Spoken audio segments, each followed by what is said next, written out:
that's one of the ultimate pieces of fruit of a person. Like, what are your children like? And there's factors that can be outside of people's control for sure.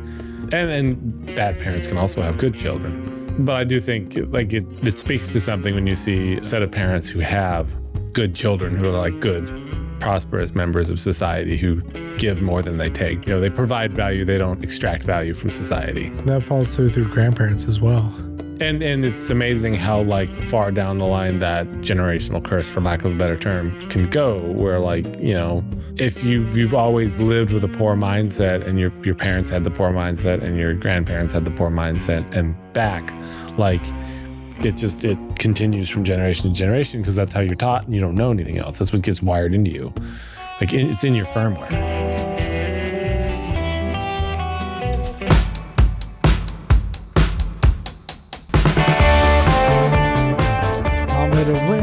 Comment away. I saw some comments on that one of those latest shorts where Josh Evans was talking about how the reason we don't have a flag in our sanctuary. Oh, that got him riled up. July 4th. Yeah, there were a few. That got him riled up. They were kind of friendly, but why do people get so riled up about that? America.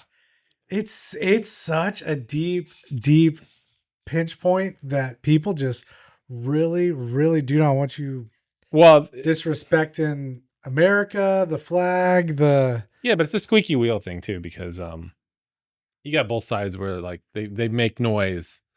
What does it take for you to make a comment on a video? Oh, yeah. I'm not much of a commenter myself. I think the only time I've ever left a comment on a video was a Potato Chat video. He does camera gear stuff. Yeah. Sorry, I'm eating. No, if I were to set a comment, it would be a positive. Yeah. Well, this was a comment like, it was to win something and you had to leave a comment and like subscribe to them on Instagram. And it was something I wanted. Oh, so it's the only reason I actually got an Instagram. You fell for it. Well, Potato Jet's he's a legit YouTuber. Whatever that means. Yeah. So you had to get an Instagram account, which is the only reason I have an Instagram account that I don't use. And you had to leave a comment. Other than that, I don't leave comments. Like even if I have something good to say, I'm a lurker. I know. So, here we are telling people to comment more, but like, Well, no. To that effect too is I hardly ever give a thumbs up, but now since we've started doing the podcast and I'm realizing, it helps. Yeah, it helps a little bit. I'm starting to, get in there on my own algorithm and thumbs things up or, But so anyway, my point is that people who do have something to say generally are pretty fiery about what they're saying. It seems, at least on our stuff. Yeah, other than our supporters. Well, they'll take a minute and a half clip and run wild with it, having no idea what the context is, which is perfectly fine. I watched the clip. There was decent context. Like it was a good 2-minute one. There was decent context. Oh, the comment. Yeah. So it's really that divide of like why one nation under God.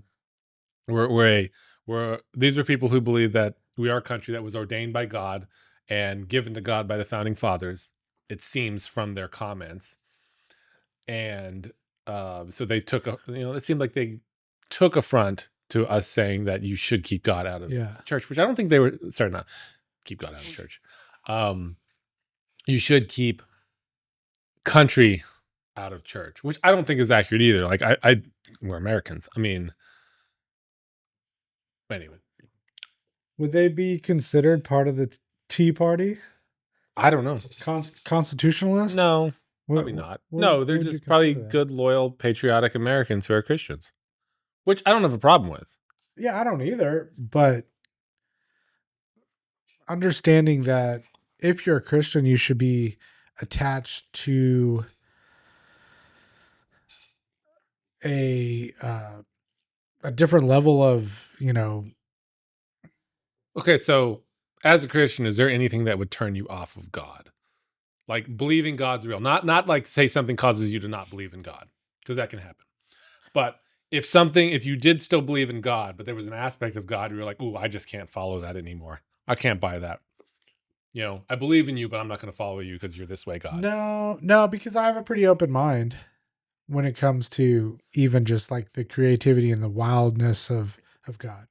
Yeah, but Right. what if it was something you found morally offensive? Give me an example. I mean, so like say in the Bible where it says go murder, or not murder, but murder every man, woman, child of X country because their wickedness is full. X group of people, Canaanites. and you're saying that would be a modern day prophet telling us Yeah. now Well, to go one, do that? I probably wouldn't buy that. I'd be like, I don't believe you Yeah. as a prophet. Yeah.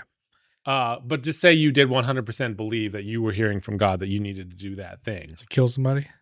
Well, I kill a group of people.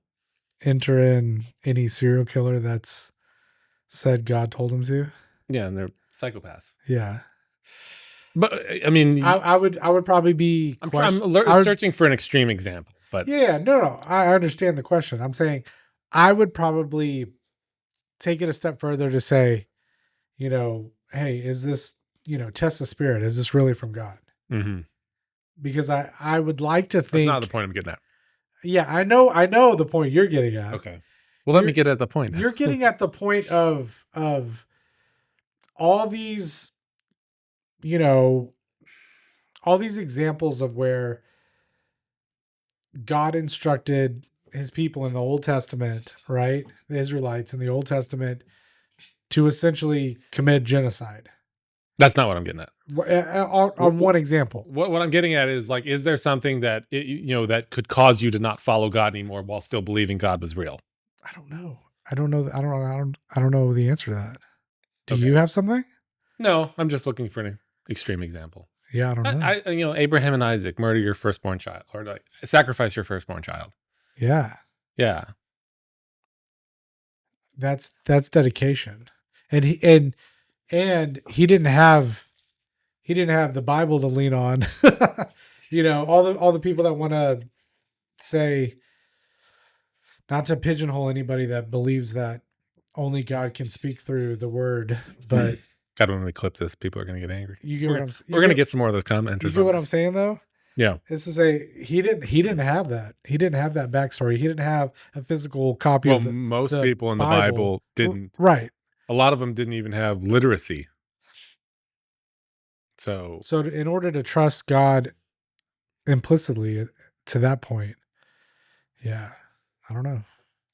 okay, but so going down the line of God, family, country. Okay. Is there anything your family could do that caused you to like disown them, or like we can't hang anymore? Yeah. I mean, I'm living in a couple of situations right now. Yeah. Okay. Well, I wasn't looking for specifics. Yeah, I'm not gonna give you specifics. And then going on to country, like, is there anything your country could do to say, like, I can't do this, I can't be part of this country anymore? Yeah. So that's why the order is God, family, country. Like, Oh, it'd definitely be harder for family, yes.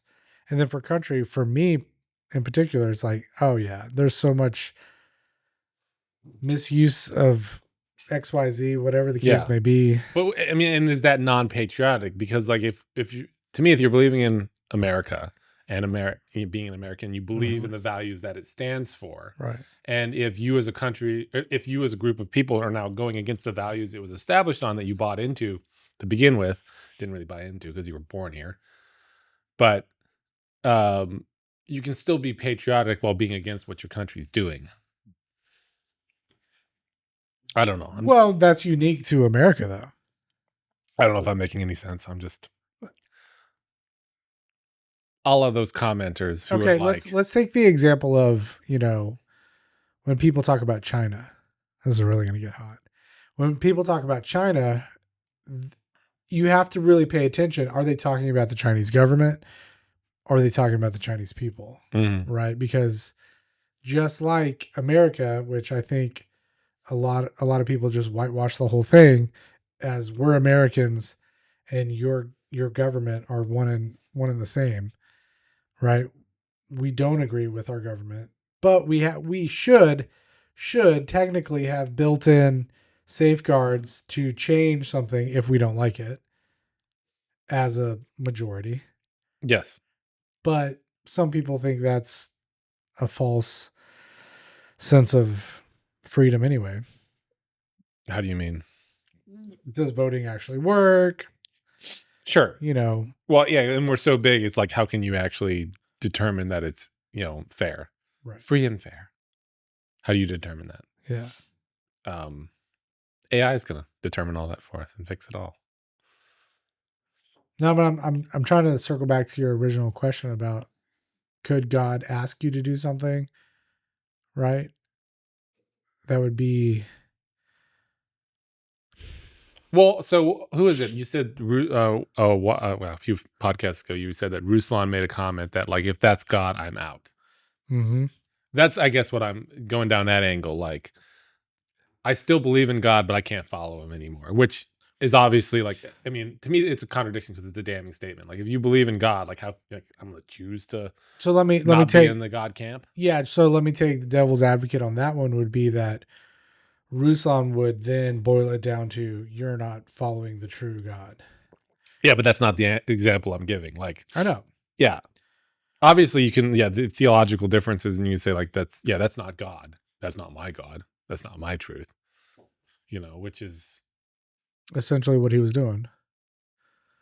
well, yeah, but no, I mean, people, you don't have your own truth. You don't have your own God. Like, you follow God, you believe him to be a Mhm. certain way, but you don't dictate what he is. Right. But we all have different beliefs. I don't think anyone really totally agrees on all their beliefs unless you're just a pure denominationalist. Then you might have a group of people who just accept and follow. A cult. Hmm. What do you know about cults? A little bit. Yeah? I mean, we were borderline in some, but they weren't like hardcore cults, but they were more like communities that you had a leader that you followed, and if you didn't stay in line, you got kicked out, which is what happened. We got kicked out of a cult. My dad got kicked out of a cult. Let's put it that way. Was it originating around similar religious beliefs? They Is were it Southern always? Baptists. Yeah. Oh, Southern Baptist cults. Yeah. It was more like a property, like a single property where everyone kind of moved on to, hung out on, and you had to toe the line and donate. And like, if you weren't donating into the platter, you'd get a knock on the door and like, hey, what's going on? How come you're not giving? Yeah. But wouldn't that be any, any body that wants to break away from society? Amish?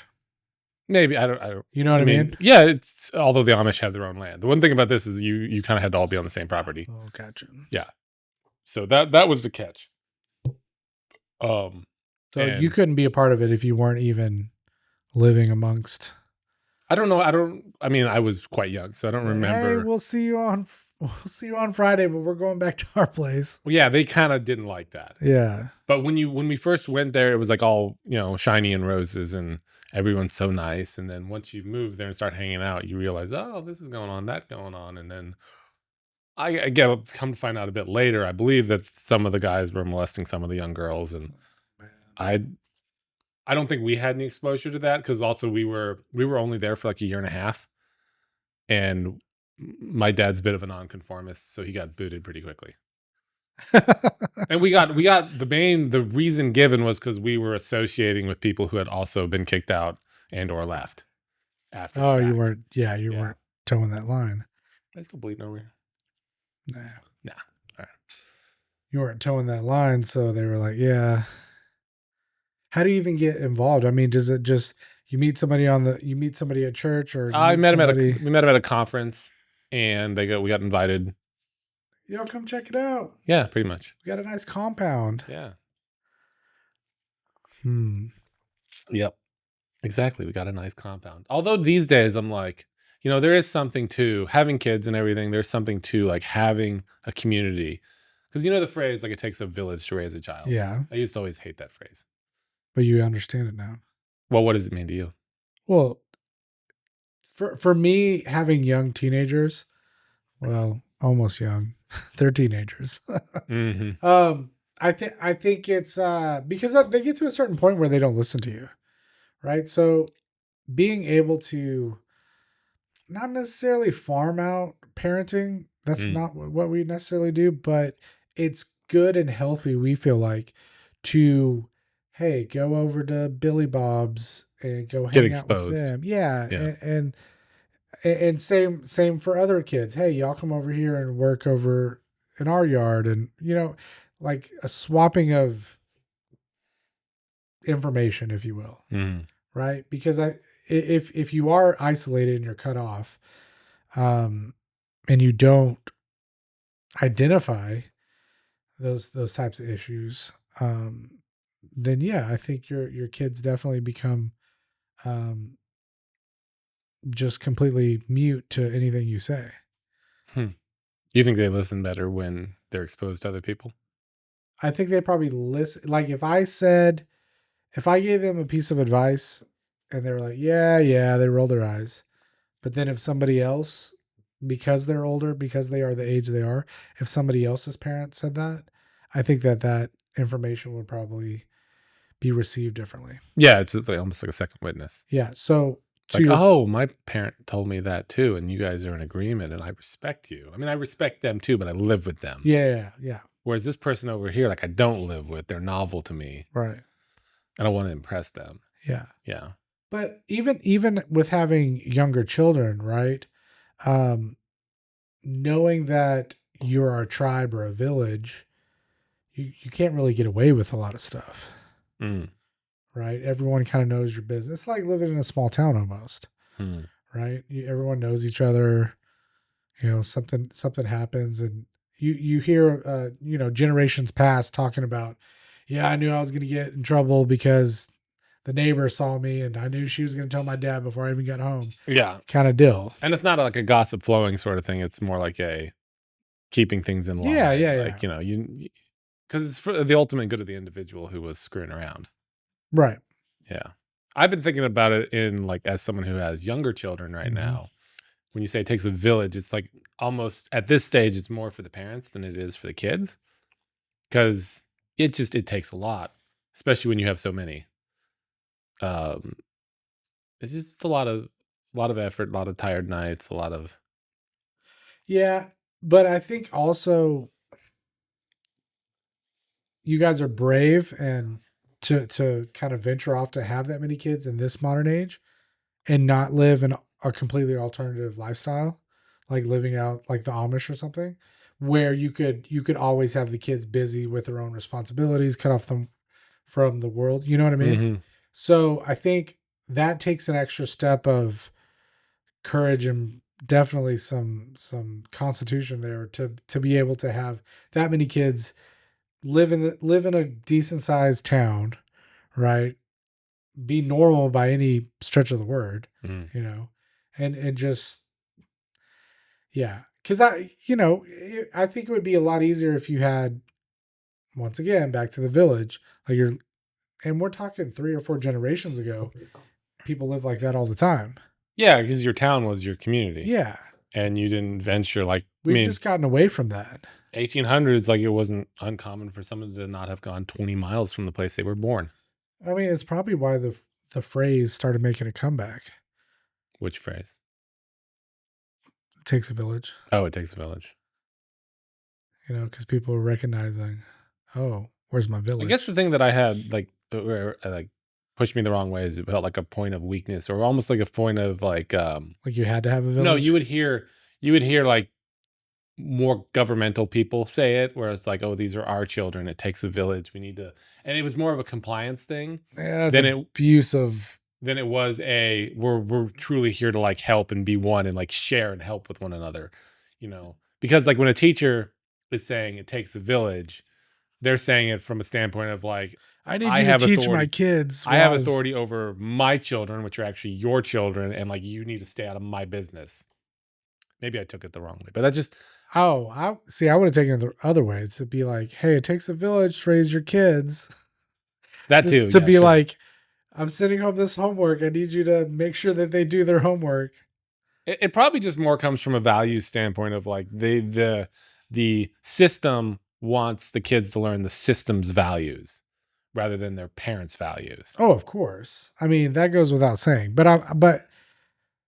I'm saying what if I were to hear a public school teacher say that, I would assume that there's some disconnect between the parent the child and the teacher relationship, where a lot of parents that just, no offense to anybody that sends their kids to public school, just, they just drop them off. And that's your problem now. Yeah. Right. And so I think that's almost a cry for help from the public school teacher to be like, hey, get your kid in line. We're trying our best. Takes a village. I don't know. Just thinking.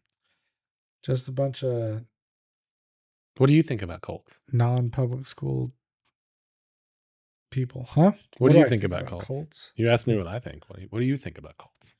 Well, I think it's very interesting how quickly you can kind of boil it down to, oh, that's a cult. In my opinion.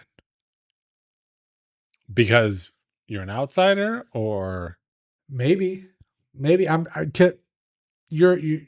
point out a very good proposition, because there's a lot of people that say us just being Christians is being in a cult. Right.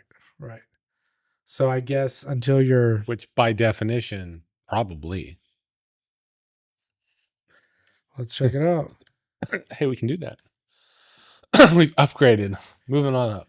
A cult is a group of people characterized by an intense, often excessive devotion to a leader, ideology, or subject, often leading to the isolation from mainstream society and potentially manipulative control over members. So I guess minus the isolation from society and manipulative control over members. What? Yeah.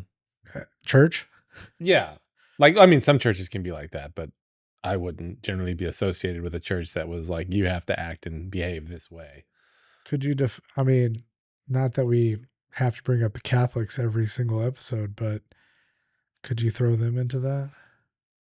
Well, again, they're part of society, and they're part of society. Okay. They don't tend to be like, they'll just call you, like, if you don't take mass, if you don't take part in the rites and everything, then you're a backslidden Catholic. And if you believe otherwise, I mean, I think they technically believe that everyone who's not a Catholic is a backslidden Catholic.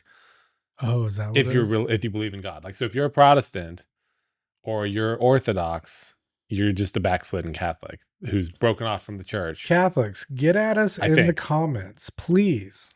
Let us know what you think. We got a Catholic church in town. Maybe we should try to get the priest on here. Maybe. Why not? Yeah. Anyway. So yeah, are they a cult? And generally that's, most people who are in a cult don't say, yeah, I'm in a cult. I'm part of a cult. Right. Like, because it's a derogatory term. Yeah, I think the isolation aspect is what probably scares people the most, and is the most identifying characteristic of a cult. So what about like Scientology? Because are they isolationist, or do they hang out in the world and hold their beliefs? So with that being said, if you leave the Church of Scientology, yeah, you're not treated well. You're not treated very well at all. But same thing with Catholics. If you leave Catholicism, you're excommunicated. So in a way, that is kind of isolationist. I guess it's holding them on the back standard of at least belief. They're just going in and saying, "Oh no, this is our area. Just so happens to be commonplace. But if you don't want to be a part of our area, get out." Right? I suppose. They definitely have other traits on here that, who knows? I don't know. I just have a interesting thought line when it comes to Catholics. And how's that? Well, just when you ask somebody, "Hey, are you a Christian?" and then they double up to say, "No, I am a Christian. I'm a Catholic," right? Or something to like, "No, I'm not. I'm a Christian. I'm a Catholic." Yeah. But they are, they still consider themselves Christians, but then they'll add that, make sure that qualifier.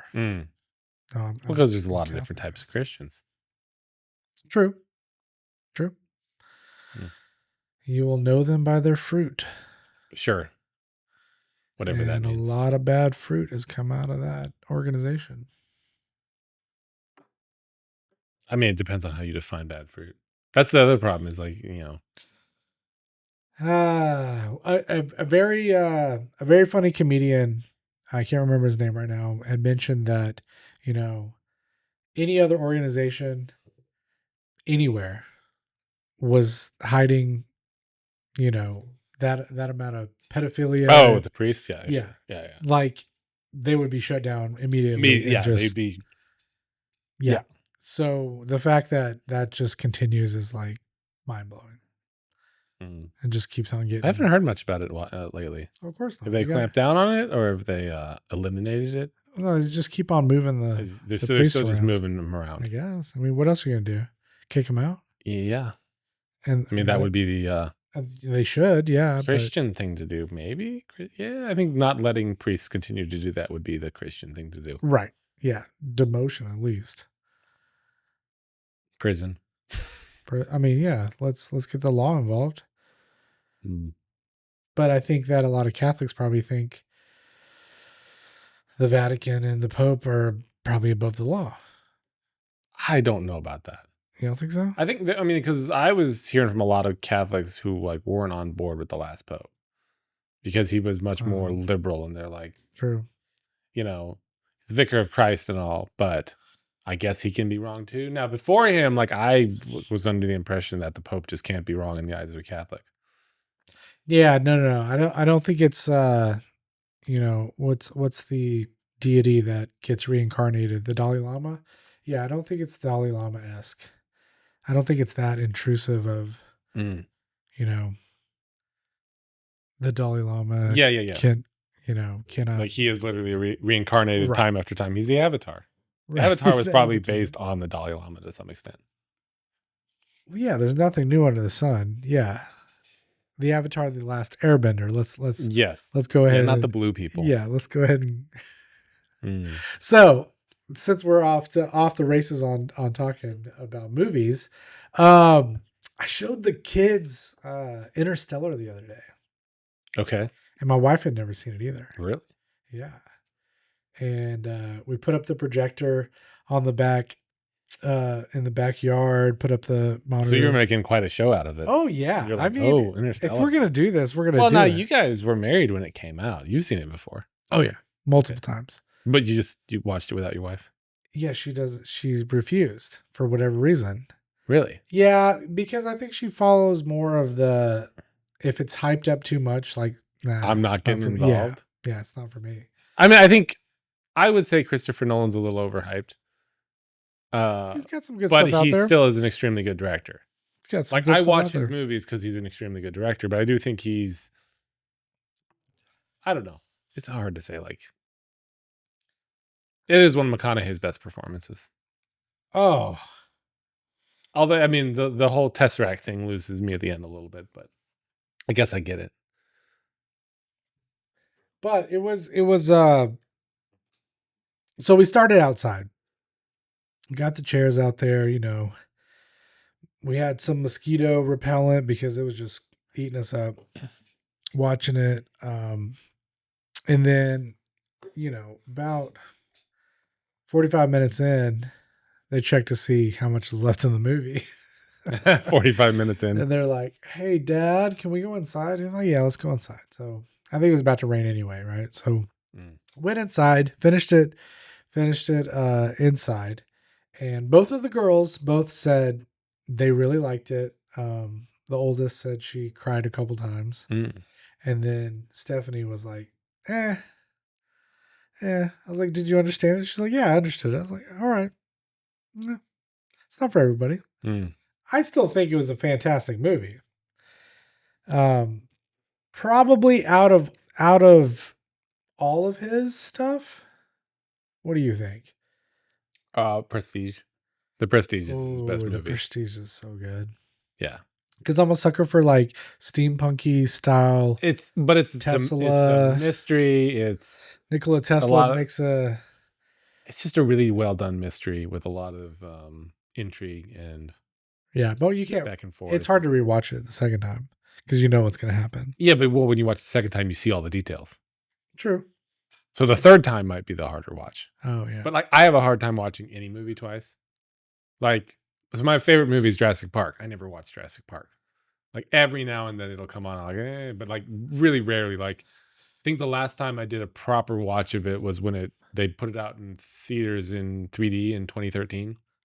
So we went and saw it. Okay. Um, and then I probably watched it once with the kids since then. Huh. So like I just every now and then, rarely there will be a movie where like I got to watch that multiple times. Now, when I was a kid, I did watch movies over and over and over again when I was in my teens. And I don't know what happened. At a certain point, I just can't do it. Like even like The Office. Like I think Yeah, I've we watched talked about I've that. watched the season. I watched it like 1.5 times maybe. Yeah. Because I know what's gonna happen now. Like I want something new. Yeah. No, I get that. Hey, maybe you're just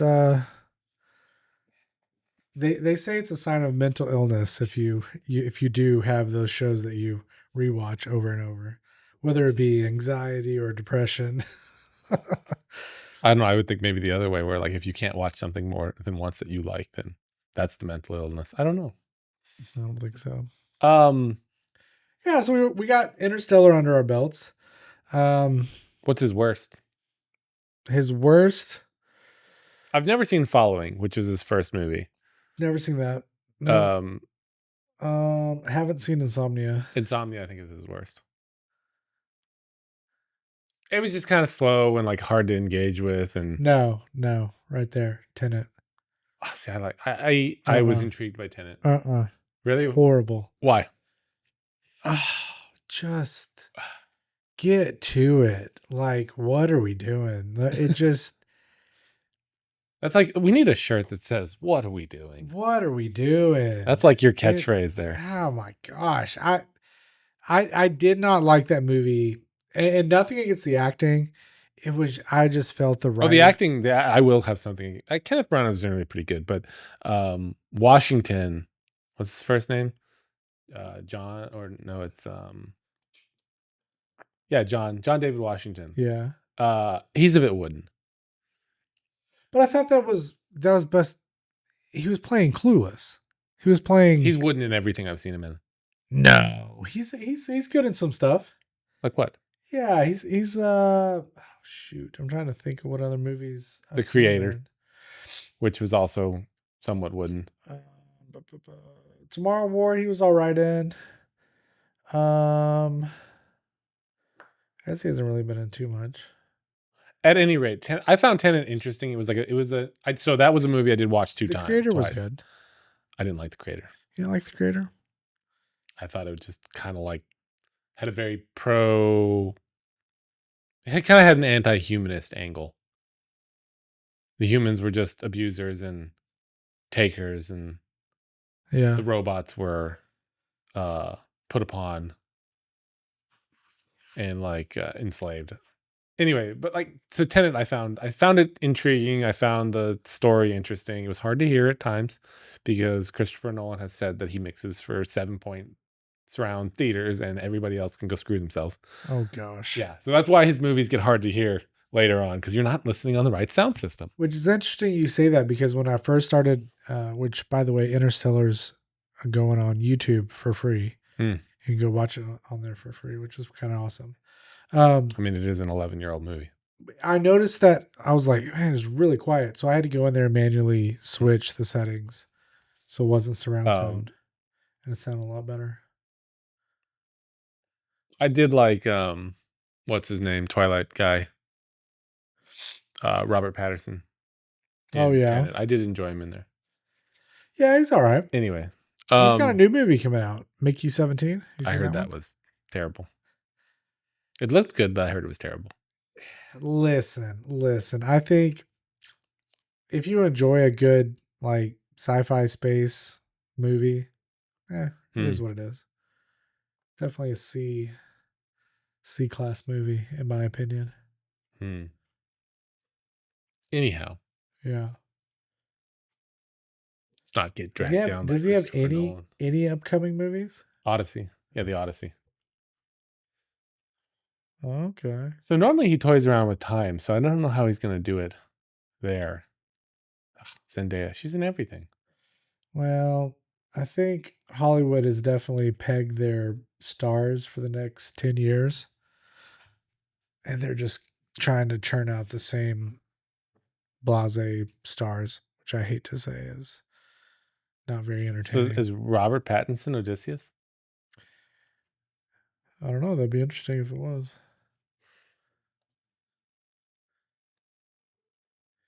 Um, yeah, I'm not. Matt Damon's gonna be in it. Oh, Okay. Matt Damon is Odysseus. Yeah, he's gonna. Matt Damon's gonna be Odysseus. That'll work. That'll be interesting, though. I mean, he's got a good cast. Anyway, Should be good. We'll see. are we making quality content right now?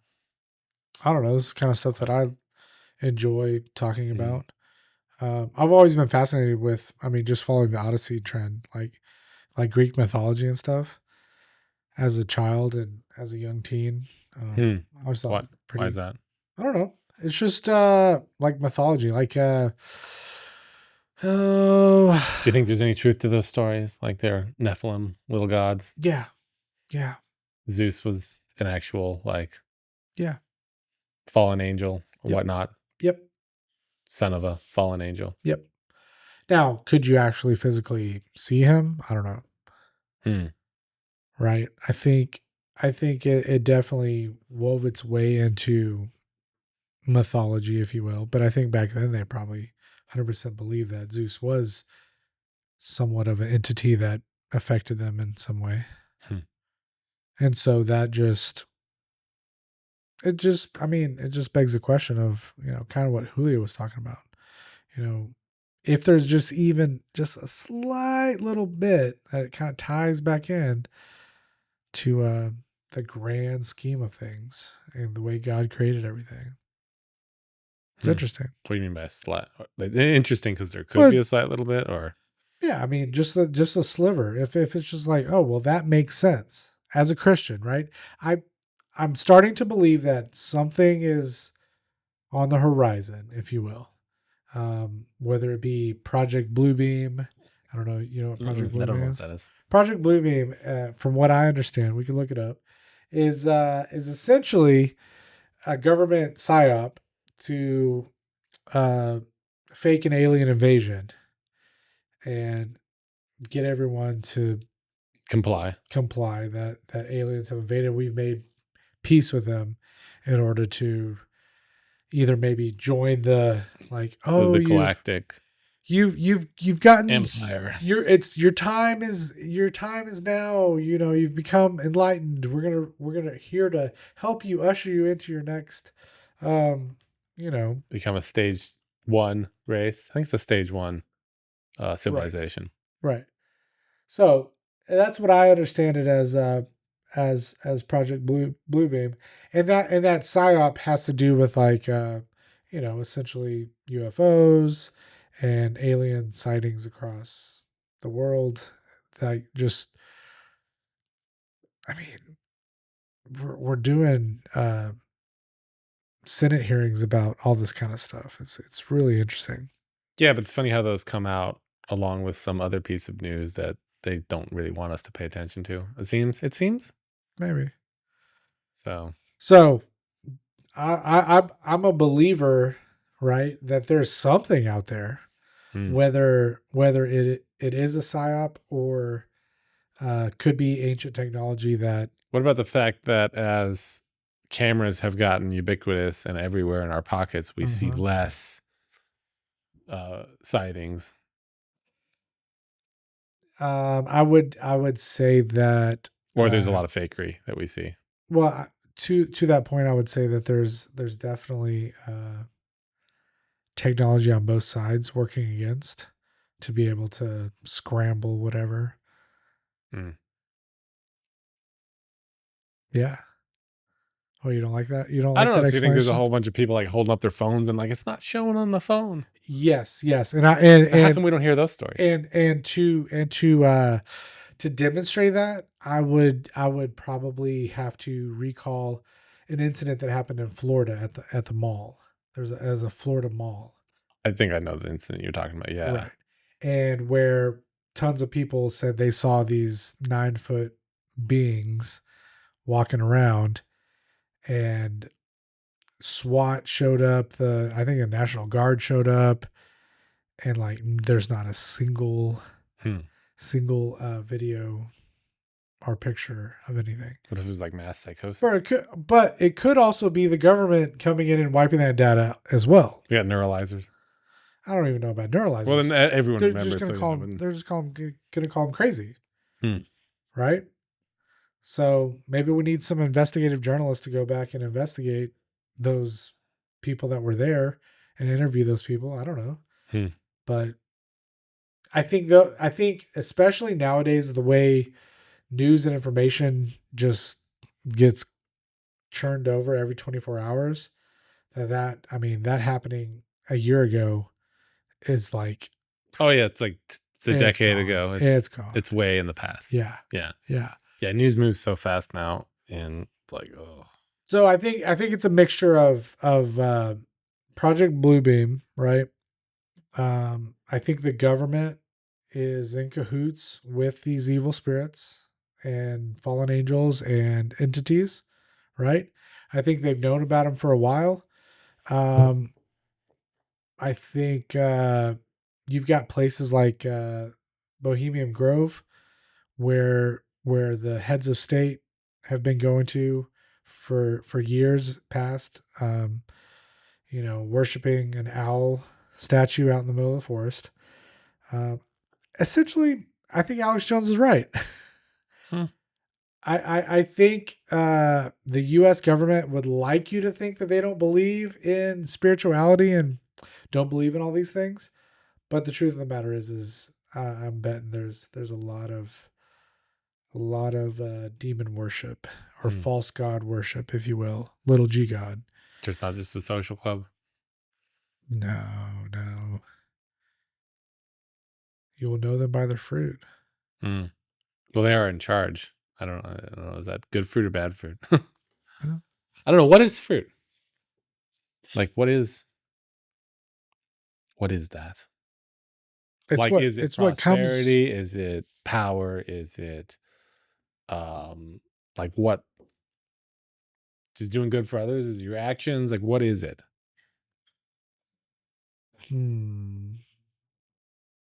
I would think that fruit would be demonstrated when, what do you do when adversity hits?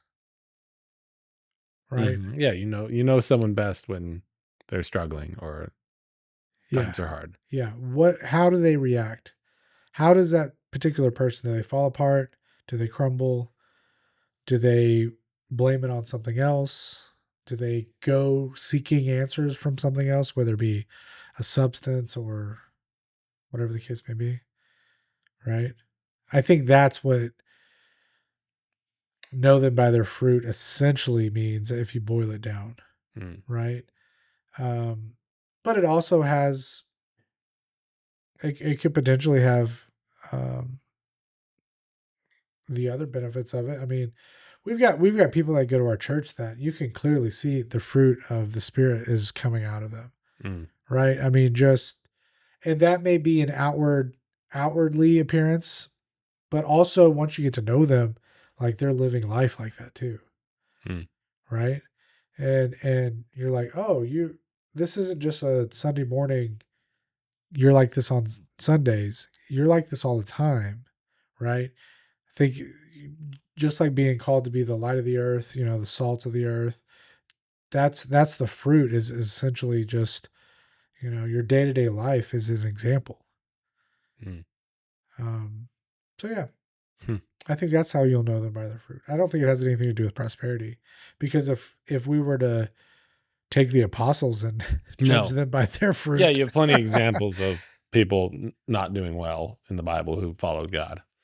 Yeah. It's a sure way to not do well by worldly standards. That we would consider probably, role models. So you're not a prosperity gospel guy. No. You're not giving to Kenneth Copeland and No, I'm not. But at the same time, I think that being a child of God definitely should solidify something inside of you to to know that you are going to be prepared, or rather, not necessarily prepared, but be prepared for, right? Wherein you can take those big leaps of faith because whether it be about your job, whether it be about you know relationships in general, um, you're able to move through life day by day, knowing that we're not promised tomorrow. Um, that hey, God's gonna take care of me. Just like the lilies of the field, just like the birds of the field, right? Takes care of them. Mm. Who are we to get so upset when some little thing doesn't, when the internet goes out or whatever, you know what I Yeah, mean? yeah, yeah. People, yeah, yeah, So I think if you continually every day kind of reinforce that mindset of it starts out with Thanksgiving, right? mm, Being thankful goes a long, long way. hmm, And if you're in that mindset perpetually, you're probably less inclined to falter, right? And therefore that will that will produce fruit, whether it be in relationships where people see that confidence, see the should be joy that's in your life, right? If you're a Christian and you're going around grumbling and complaining and you're just maybe you're depressed. I'm not saying depression is something a Christian can't have. I'm just saying like yeah. there's definitely root issues there that you probably need to deal with. Um, but we should be living a life that other people recognize to say, well, they're different somehow. That's the fruit, right? Mm. Yeah. Hmm. What do you think? I don't know. I guess I would agree. In a lot of ways, like, is it an attitude thing? Is it a? I don't think it's a materialist thing. No. Um, I think it shows up in your children. Like that's one of the ultimate pieces of fruit of a person. Like, what are your children like? And there's factors that can be outside of people's control for sure. You know, Yeah. but and children are ultimately they become their own person and they make their own choices. And bad parents can also have good children. So, but I do think like it speaks to something when you see a set of parents who have good children who are like good, prosperous members of society who give more than they take. They're they provide value. They don't extract value from society. Yeah, and that follows through grandparents as well. Well, yeah, it's generational for Yeah. sure. And it's amazing how like far down the line that generational curse, for lack of a better term, can go. Where like if you've always lived with a poor mindset and your parents had the poor mindset and your grandparents had the poor mindset and back, like it continues from generation to generation because that's how you're taught and you don't know anything else. That's what gets wired into you. Like it's in your firmware. Yeah. Yeah, that's probably the biggest with regards to just what you said about being poor all your life. That's probably one of my Well, I own said poor ways. well, poor ways, whatever the case may It be. wasn't necessarily an economic Economically poor or statement. poor in spirit. Yeah. Um, that can be both, right? You can definitely grow up in a family with just poor values all around, and but also have a very very poor mindset of always looking for a handout or trying to run some sort of scam or something. Or even just, I mean, not buying in bulk, which I know can be harder to do if you're Buying in bulk? buying in bulk. What? Oh, well, it's Tell like us about I this only buying have in I only have bulk. enough money to go to the dollar store. Dollar stores are predatory. I only have enough money to go to the dollar store and buy the things that are available now. The food's garbage. It affects your health later. You'd be better off going and buying but it's harder to buy a larger quantity of food because you have to put more down right now. Um, Yeah, looking towards the future. yeah, that's a lot of what like if you have a poor mindset, it's not a future. It's not sacrificing today for tomorrow. Um, But a lot of people economically are not able to do that as well. Oh, I But I bet. think there's ways to chip away at it. Like everyone, ultimately, everyone started with nothing if you go back far enough. Yeah. No, yeah. It's a daily grind. You have to continue to apply yourself to that, right? Mm-hmm. It's not going to happen overnight. Um, even people that you would consider have somewhat of a step up in society at one point still have to wake up every morning and still apply that every single day. That I discipline. mean, most people, unless you're born with a silver spoon in your mouth, Yeah, we're not talking about that. and The 1% of the 1%. a lot of them are like, if you didn't grow up with a value for money or for, let's say, resources, it's such a one of those terms where Oh, it's it's a like, dirty well, it's not a term. dirty term. It's just like we associate it so directly to just like a green dollar bill. Yeah, because we're Whereas American. really, We should associate it with gold and silver. it's control of resources. That's what it is. Like you have control of resources or Um, labor, yeah. Keep going. and the more of that, the more money you have, the more control of resources and labor you have. Um, but it's like also like you said, being wealthy in spirit is like, you know, when you have a good family and you have people around you that love you versus being uber wealthy and not being able to trust anybody and no friends, no true friends, no true family. Who's actually wealthier at the end of their life? Right. Because we all go to the same place, the grave. I mean, Yeah. Yeah. So, okay. So take that same mindset, right? But now apply what essentially Mosaic has been walking in for the past couple years of, and it's plastered on the billboard, right? In NAC as it is in heaven, mm-hmm. right? And essentially looking further out past dying, going to heaven. Now we're in a new earth, a new heaven, right? What are we gonna do? I don't know. I think there's a lot more to this life and trying to figure out like, you know, essentially what you're good at, what your attributes are, and kind of just, taking the time to have that quiet time with God and to really search your own soul and to kind of commune with God to say, hey, what do you want me to do? Because I think this is a practical. I wouldn't go as far to say a practice a practice realm that we're living in.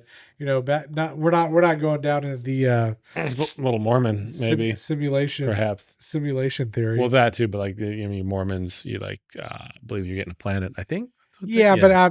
but even then, I'm not even saying we're going to get a planet. I think this Earth will be rebuilt, right, and we will have new bodies. We Hmm. will be doing something, right? Hmm. What do you think we're going to do? I don't know, and I'm like, it's not something I spend a lot of time dwelling on because I think the focus is here. Right. And so what I'm saying is I think there's a direct correlation to what we're doing here and with regards to what we're going to be doing. It's an odd idea to like not have the concept of striving and accomplishing and building because it's a very human thing to do. Is it? To, I think, I feel pretty useless when I'm sitting around doing What did nothing. Jesus say when he left? He's going to build a place for us, right? Uh huh. What's he going to build it out of? Why does he need to build it? Because Well, I mean, okay, so just going down that direction, like God spoke the universe into uh-huh. existence. Would that be building, or like what is Christ Sure. building Sure. that would take any amount of time? I mean, he spent the majority of his life being a carpenter. Yeah, but Dude that was on this dude earth, like probably doing the physical things. once again, you're just falling right into my line of thought. I think there's something about what we're doing here on earth either training us or getting us used to or whatever. So I think tend to have the mindset of it's good to be useful, and I know a lot of Christians would disagree with the mindset of like being useful to God, but I do think, I mean, I don't know. Well, where the conflict would arise or the friction would arise is that, like, your value isn't in your usefulness. Your salvation's not based in your usefulness. Right. But I do think there's something to being useful to God, whatever that means. It's just a feeling I have. Like Well, I like we're being called to be a part of the body. yeah, but I like being a useful person. And maybe that's just like a hang up that I have from my childhood where, like, growing up there was a certain amount of like value associated with being useful. Right. So internal guilt versus what you think your faith Maybe. may be steering you into. Maybe. No, I think But I don't think we're just here to exist. Are we? No. I think we're supposed to be useful, right? Once again. And so with that being What does said, useful mean? well, God created us. He gave us free will. He gave us attributes unsimilar to every other creation on earth to imagine, to create, to um, communicate in a way that no other species can, and I'm including the supernatural species as well, right? I think that I don't believe that angels can create things, right? But I think there is some sort of infrastructure. Like in what capacity? Because I mean, we don't um, create things on like a physical level. Like we take things that have been created, like in the natural And world, and transform them into manipulate other it, things. right? My We thought, create from our mind from a fictional standpoint. right? But my thought process is that even verbalizing something creates in a spiritual realm. Hmm. So every word that we're even talking right now, whether it be edifying or not, is going into the walls, and sound never disappears, and there's a whole study of science you know behind that. I'm not smart enough to wrap my head around I that. heard a weird theory a long time ago that like rocks um, hold sound waves, and so everything that's ever been spoken Right. or happened around a rock, I mean, again, this is like I said, theory and not necessarily Yeah. something I believe, but I think it's kind of cool. I think it'd be cool to have a I story based around it. I think it is true, Yeah, is what I'm telling you. I know in the tabernacle they had like a witness stone Okay. that was there in the outer court. So I think this brick wall, if you could hit it with some sort of device, and To it could scan every and it could tell you, and you could scan through years and years and years of conversation, like this wall right here, as old as it is, Mm. yeah, it could tell you some stories. Hmm. And so I think there's something. I think there's something to that, right? Wherein, and it kind of goes hand in hand with prayer, in my opinion, where when we pray, we're actually creating things in the spiritual realm, whether it be for defense or offense, that these spiritual beings that are waging war can utilize. I don't know. Okay. I mean, could be. I'm not saying that you're wrong because we're Maybe. talking about the spiritual, but Maybe. also, I don't know. Maybe. So Jesus is leaving, and he's like, I'm going to prepare a place for you. Uh-huh. Right? We've got examples of manna falling from the sky to the Israelites, Mm-hmm. right? There's just, I feel like there's a lot of evidence in the Bible with some sort of infrastructure up there that we're not aware of, that God has set in motion, right? And Jesus is up there working away on something, right? So maybe it's a mansion, maybe it's a, It seems so materialist, though. but it's materialist, but it's spiritualist, right? I mean, I It's think not it had to be an allegory in some way for something else. Like it wasn't just like, hey, you get a 10-bedroom mansion, 5 bathrooms, and a swimming pool. well, no, I think heaven is a waiting place. Well, yeah, it's definitely no, it's a holding place. Yeah, because the Right. new heaven and new earth is the destination. Right. So I think he's just preparing, you know, what do you call it when you go? What's like a hostel, right? He's just preparing a hostel up there. This is a temporary. It's paradise. Yeah. Well, I mean, you think he's up there preparing paradise? well, no, as far as like what he said to the malefactor on the cross is like, this day you'll be with me in paradise, whatever that is. Well, I mean, yeah, okay, so that I would presume they're the same location, maybe, or maybe we're just all sleeping. I don't know. Maybe like there seems to be some indication in the scripture that we're conscious in this place, but then Samuel says like, "Why did you wake me?" He was somewhere. Sheol. Yeah.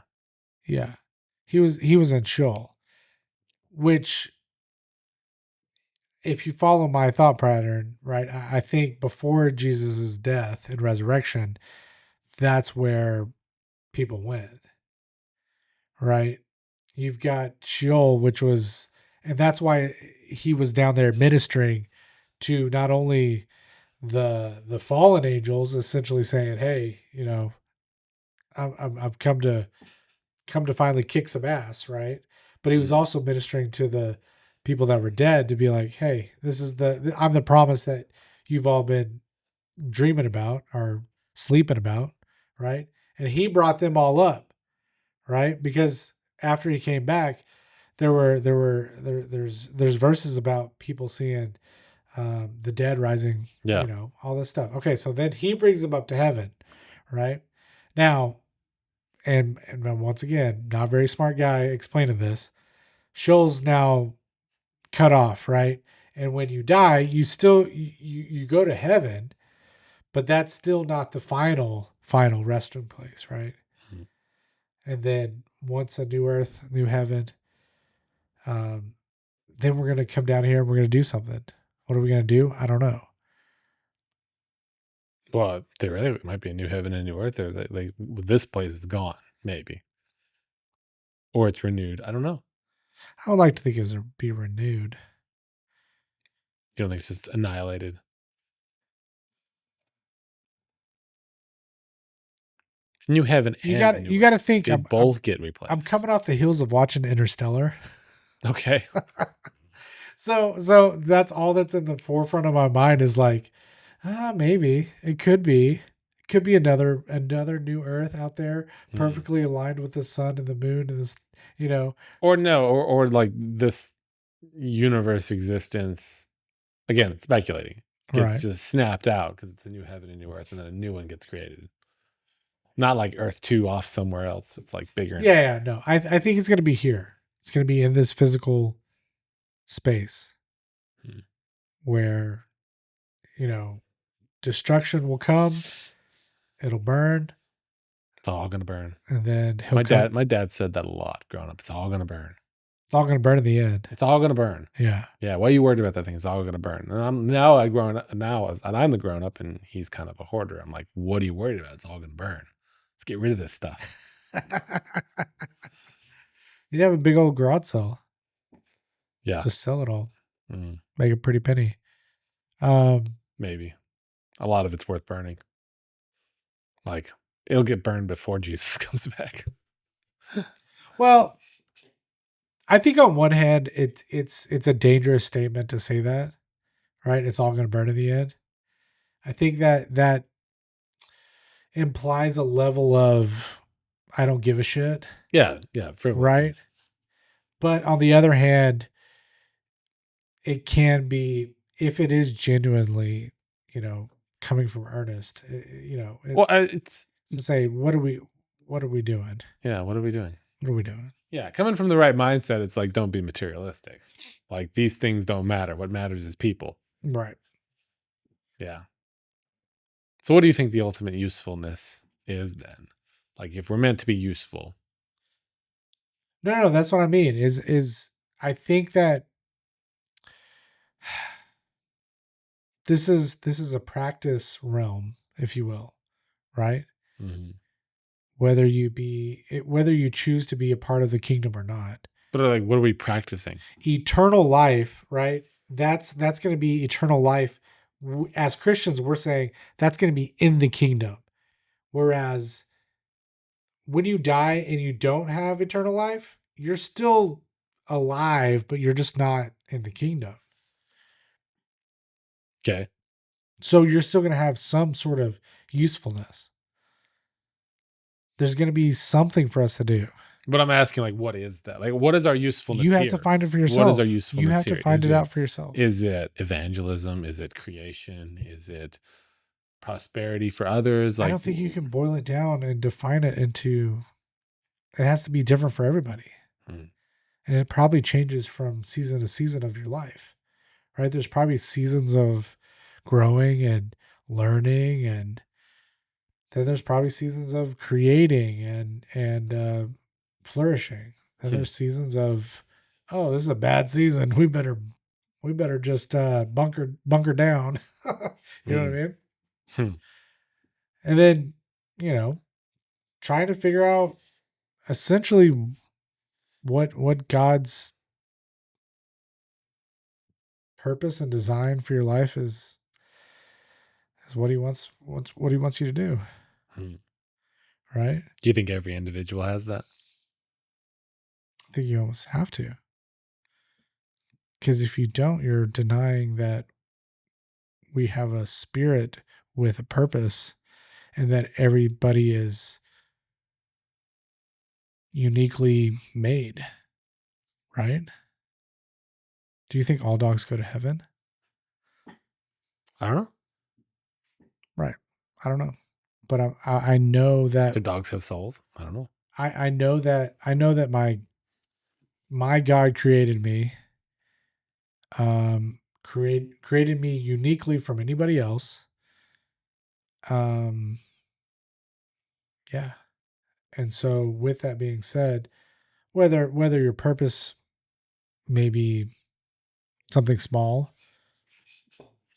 I think time and time again we see the Bible shows us that even the small things he uses for huge things. Right? So I think just the not having the perspective of, working that menial job, you just don't know yet what that is essentially training you or teaching you to do, Hmm. or what kind of characteristics you're being able to develop out of that, right? And I'll just kind of speak to my own life. I spent the first 10 years of my life working as a welder, working some crappy jobs with some crappy bosses, but I learned how to just, for one, stay diligent, keep on working, keep your head down, when to say the right thing and when not to say the right thing, right? There's a sense of growing in that, to where when it was time and place for me to move away from that, um, I found the other stuff that some people may have found burdensome to be very light. To be Hmm. like, oh, you don't know how hard it could be, right? And so that kind of taught me a little, little life lessons, if you will. Yeah, well, I mean, hardship can give you a discipline and understanding for when the times are better. Yeah. You said the first 10 years of your life, I picture a bearded baby I'm with a sorry, welder. not 10 years, my Stick weld. working life. Yeah. Yeah. Yeah. Oh. So going down it's not quite conspiracy theory, but where are you at on like past lives and stuff like that? What about past lives? You're not talking into a mic, but Save your question. Trying to fill the dead air, so I don't have to go back and edit this. You will. No, like I was like, so like, but there's no cut. I guess there'll be a transient. The stories of like people like, what did I hear one the other day that Well, you asked me a question. What did you ask? like people, reincarnation or like people having past lives. No. No. So No. amongst the conspiracy theories, like you don't buy that one. No. I think because I think that there's so much uniqueness to myself, my wife, my kids, my friends, that it can't be replicated. I don't think that, Replicated. Yeah, essentially, if not replicated, if, you die and your soul is reborn into another body, right? I if we're going to go down that path, it's not in the same dimension that we perceive, is my opinion. So what about the stories of like people remembering things from other lives and then them being accurate? I said stories. Those are demonic forces. Those are, So you think it's just spirits of the underrealm, or even kind of what Julio was talking about. Those don't necessarily need to be demonic, but they're definitely spirits out there that are anti-God, anti-Christ spirits, if you will, right? Even in the Bible, it talks about multiple iterations of the Antichrist.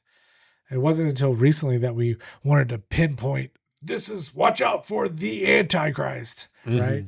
No, there's multiple spirits of Antichrist out there that I think. Well, it's against Christ. It's anti-Christ. Thank you. Yeah. Thank you for that. Yes, right. So with that being said, I think that you definitely had a ramp up in the 20s with like seances and stuff. Oh yeah. Right. And so there's channeling and totally. They're talking with other entities, whether it be demonic or not. But I mean, that's what was happening with Samuel, was essentially a seance. Was it? Well, for lack of a better term, it was a seance where she was like, although she was rather surprised by the scenario. So, and most seances have proven to be fake too. I don't know about that. I think a lot of the people at the time who were like the oh, you definitely had your popular what do you call someone who does seances? Seancer. Medium. Okay. The popular mediums of the time were up to no good. Ultimately, a lot of them toward the end of their careers were proven to be false. Like they were using mirrors and strings, and I think that's what history would like you to believe. Okay. Yeah. Yep. Yep. Just like they selling Ouija boards at Target. Yeah, that's weird. Right? There's nothing. It's just all games, just all jokes. Right? I don't know. Never tried. Never had a desire to figure that out. But I'm saying it's in the kids section, the board game section, whatever. Yeah. Right. And it's like that's one of the biggest things is probably to try and disprove that no, they were just playing around. It was all a joke. She had wires under the table that were making the fans go off and the lights flicker, right? Maybe there were instances of that, but maybe they were diving into something they shouldn't have been diving into, calling upon stuff that they shouldn't dive into. You need to read that book, the Jekyll Island. Something about Jekyll Island. I can't remember. Yeah, that's what you're talking about. Yeah, Creature in Jekyll Island. Yeah, the Creature in Jekyll Island. But that's a really good one, because it is, I believe, right around the same time frame. That's not it. Um, right around the early 20s, or rather late 20s, early 30s. Kind of that transatlantic movement, that era. Mm. Yeah. And I think that was probably just a fresh reiteration of things that people have been doing for a while, right? Um, actually, what's crazy is I think I just saw just today that there was video evidence of some of the world fairs around that same time period where they were like parading, and it's all black and white choppy, but they were like parading like this big huge statue of Moloch uh, into Hmm. the fairgrounds and stuff. Yeah. So um so yeah, I think there's definitely something unseen that Christians, some Christians choose to ignore and put their head in the sand. Hmm. And I don't think it's a devil under every rock scenario. I don't think I think there's definitely probably some warring factions in the spiritual realm, probably. Um, trying to pit each other against different things. Maybe there's a war of the stock market, or a god of the stock market, right? The god of finance versus the god of Hmm. Las Vegas. I don't know. This god of influencers. Yeah, maybe, or What are something our to that modern effect. gods that we pray to? The god Right, as right. a society. That probably still have a somewhat of a stronghold on American society across the world. I mean, Mhm. it's just, and yeah, I think if, especially with like I said, with crazy things kind of coming out with UFOs and the stuff that happened in Florida. I mean, I think there was something in, I don't know why I just said Las Vegas, but there was another alien potential in Las Vegas Hmm. that these I think it was these local policemen had it on their body cams. It was in somebody's backyard or something. Huh.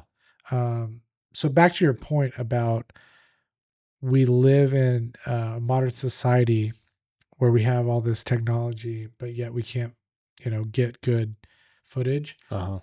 I don't think it's as simple as that. I think there's definitely influences and works,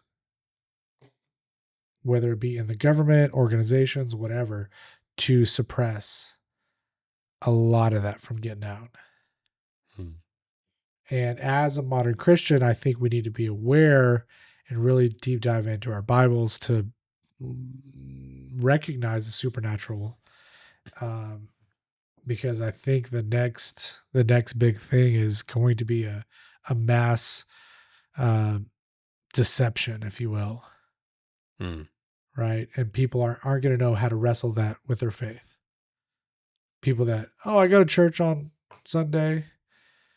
Yeah, so I believe if in God. aliens show up, then, The Mormons how are many right. well, Mormons are yeah, it's kind of South Park of you. But if yeah, how many people's belief in God would be dissuaded if aliens showed up? Right. But like, did you see them with your own eyes? Because we're gonna live in a day and age here where like you won't be able to trust anything you see on a screen. Oh, I bet you they'll have emissaries come to every major city, and you'll be able to go meet your alien and go sign up and get your chip. Mm, Join the next level of evolution, mm, right? Sort of a transhumanistic, because if you think about it, it boils down to, right, that's kind of the end game. That's the end goal of the enemy, if you will, right? Not to peg the enemy to be the devil, right? But the enemy is in my view all the opposing little g gods, the devil, Satan, Lucifer included in that, right? I don't think they all get along, but I think they're all opposing Yahweh, the one true God, mm, right? and they're all deceiving people to um, gather praise, gather resources, whatever the case may be. Um, and I think from the beginning, you see it right with Noah, that it got so bad that God had to start over. you know and I think it slowed down the progression. Then you see Nimrod building the Tower of Babel, and he's like, oh great, now what are we doing? We got to scatter these people. Mm. I think it's always been a fight for humans, God's creation, to essentially give up their rights, to be called sons of God, to be called a part of the family. And I think what that looks like in a modern day is maybe a little bit cyborgery, right?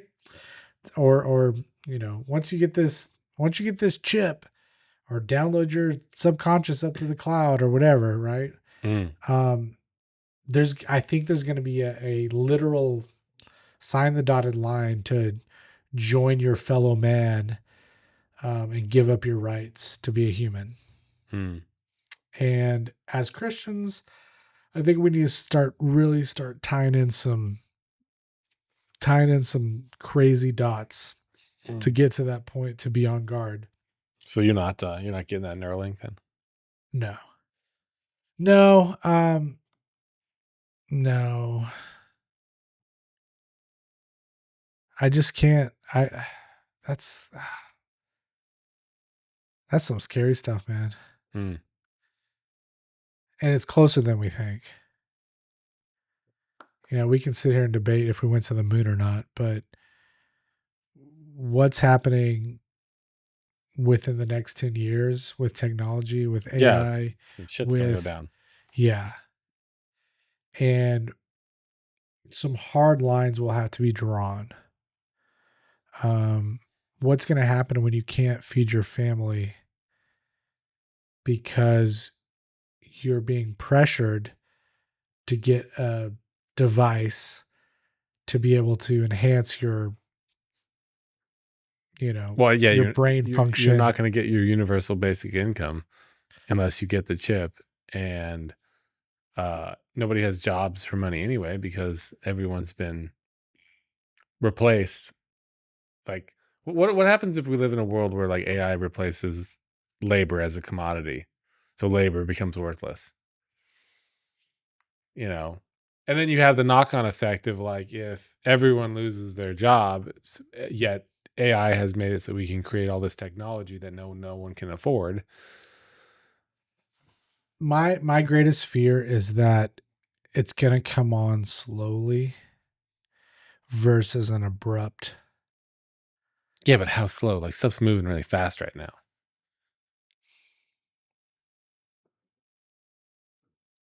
Incrementally, right? Like every slowly in the longer arch of things versus, well, as we get older, I guess time does pass a lot quicker. Hmm. So for us, yeah, it's going to be a lot quicker, but I think for our kids, it's going to be maybe it's a generational generation. Maybe it's not our kids' generation. Maybe it's the next generation. But if we don't start talking about this stuff, and like, who knows? But you see, and here's the problem. You still have to live in this world. People were saying that, the newspaper was going to kill, cause a bunch of havoc, and people are going to read. The newspaper. Yeah, yeah. With every evolving technology, I think you have the critics that come out and Yeah, but you say, have larger leaps. Like right now, okay, so 100 years ago, the car replaced the horse. okay, Okay, and now we're the horse that's being replaced. Because if AI is able to take all labor, And this obviously goes along with the idea that robots are able to do human labor, like the physical tasks. Like when you have a robot who can be a plumber, there are things that will be a lot easier, like robot farmers, because we already essentially have that in our combines and our tractors and everything. You just need to be able to. You just need to be a self driving. Yeah, and we're not. Like everything's been mechanized in that industry, whereas like plumbing and high skill construction hasn't been mechanized. So what was the question? What are you gonna do? Yeah, like what are we gonna do Oh well, if when if labor you is no longer a commodity? if you follow the what is it, HO, the WHO, the World you Economic, will the WEF, you will own nothing and be, the World Economic no, WHO is the WHO, the what do they World Health say? Organization. You will own nothing and be happy. Yeah, you will own nothing and be happy. Yeah. Why are you scared? Who, me? I didn't say I was scared. No, I know. I'm just saying, like, you're right. I don't know. I don't have the answer because mm, your job is being potentially outsourced. Whatever job you want to, whatever hat you want to wear that day, Mm-hmm. right? My job is being potentially outsourced. They could be training an AI right now, following every keystroke, every decision I make. And within a year, fire me. Yeah. And And that's why I feel like I hope it's more of a sudden yeah, because it's the frog in the water. chop. Like, a frog jumps into a pot of boiling water, it's going to jump out. But if you, slowly turn up the temperature, it just hangs. Right. But the problem with the coming technology is that it makes life so much more convenient. And it's very easy as humans to not recognize the value in struggle and let's just remove the struggle.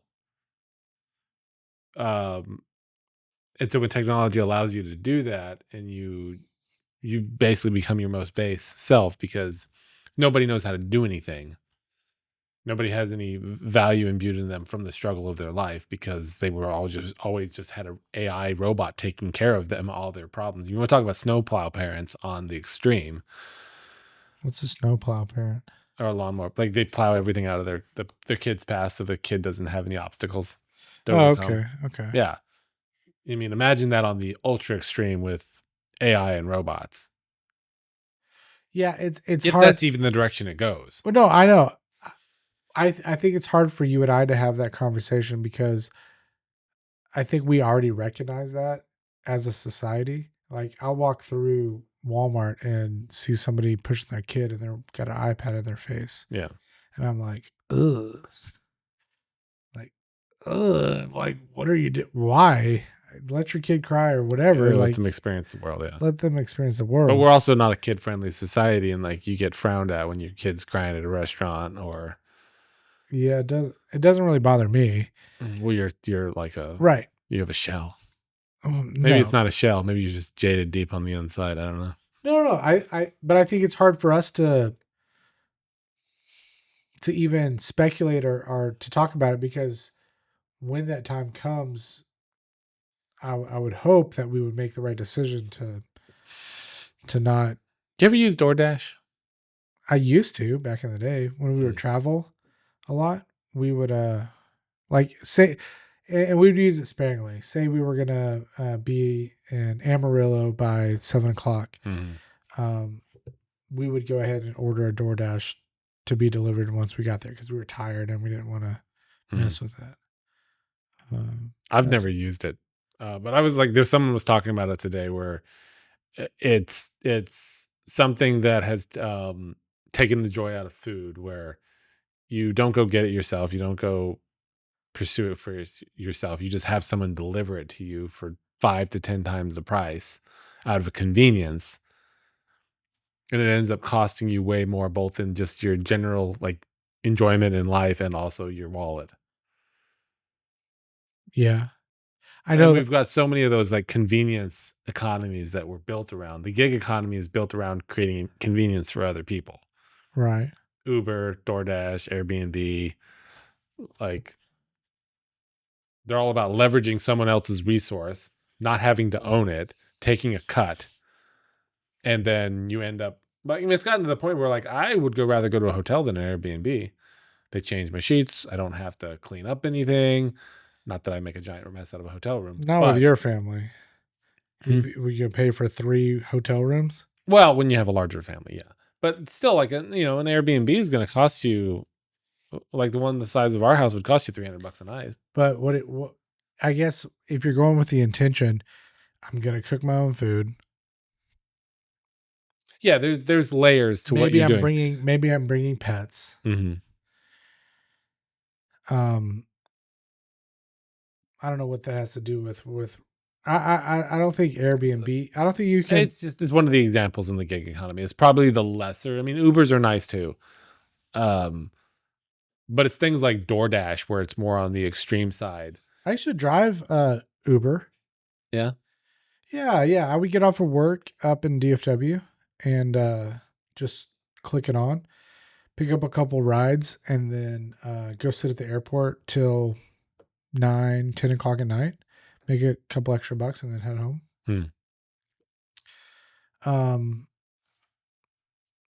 I think with regards to that, it was definitely a good side hustle. Those are not as good of examples of what I'm talking about because they're where like it's a gig economy where a individual's providing a direct service. You're providing your house via Airbnb or you're providing your car to move someone around rather than a taxi. Uh-huh. Things like DoorDash where you're stacking on a whole bunch of extra costs. And then you're jipping the restaurant. But that's on the restaurant. Yeah, but when you get to a certain point where like you have no choice but to be part of DoorDash because everyone's doing it, it's the only way you're going to get any revenue. No. Any clientele. No. I have a brother, which we'll have to have him on sometime. He owns a food truck in Temple, Texas. Go check him out. Lula Mae's Cajun Food, Temple, Texas. That's not kosher. But he also it's not kosher. But he also has a brick and mortar place that he rents out, and he does DoorDash as well. So he's essentially running 3 businesses. But I would almost say that the DoorDash aspect for him in particular, selling Cajun food, isn't like a major part of his revenue. It's probably a good little bit, but that's not the reason he does it. I think it really comes down to maturity, right? With regards to analyzing your own finances and being able to justify, is my time worth this amount for me to actually leave to go get this food or to make this food, right? And so I think, but I also think there's an experience of life and exposure aspect that's like I keep hearing stories about like Gen Zs who can't interact with people because they're used to like they just get their food via DoorDash, and the idea of going into a restaurant. And again, these are stories I hear. The idea of going into a restaurant is like paralyzing because you have to have a social interaction. And this bubble that you're getting protected by with this phone. I think that's always been there, and Gen Z is just being more vocal about it. No, I don't think this is anything new. I still feel like they'll get over it. I feel like there's an issue with constantly paying for convenience. No, I don't disagree with you. I think, but once again, I think it boils down to a maturity aspect of like, yeah, if you can afford it, go for it, right? Maybe I just don't like it because it seems wasteful. Maybe. Like I can't imagine paying $50 for a meal for one person from a fast food restaurant because you got it through. That's very extreme, unless you're buying like steak and lobster. Is it? Hasn't been my experience. Yeah, let's pull I it mean, up. every receipt that I've Let's seen, pull it up. it's You like want to 40 order? bucks for a burger and You want to fries. order DoorDash here to the studio, and we'll see just how long. So Chipotle then. Chipotle? Yeah. Well, something I'm experienced with pricing on. Maybe. Let's see. Uber Eats. We'll just check out the prices, right? Hey, and then we can Look, interview. they want we you can to. interview the guy who drops off the food. They want. I know. Can make a social experiment out of this. I know. What do you want? Chipotle? Chipotle. Yeah. I mean, I don't think. Look, there's a $5 delivery fee. Okay. Is that crazy? I mean, No. we've had pizza delivery I don't think that's crazy. for years. Let's get a burrito for $11. Now, do I know that this burrito cost $11 in the store? A chicken burrito is like $9.80, I think, at our store. Okay, so there might be a little bit of an upcharge, right? Probably. I mean, I would think so. There's probably a little bit of upcharge. $11 out the door. So add some chips and salsa. Maybe chips and queso. I'm kidding. I'm not going to press this order. We're not making money yet, guys. What do we can't get to a final No, because I don't want to pay for it. I'm not ordering this. well, you can't see what the cost is before you pay. Well, it's $11 subtotal. You want chips and salsa? You should be able to see an itemized list before you Oh, they're gonna get you with all the. No, just go.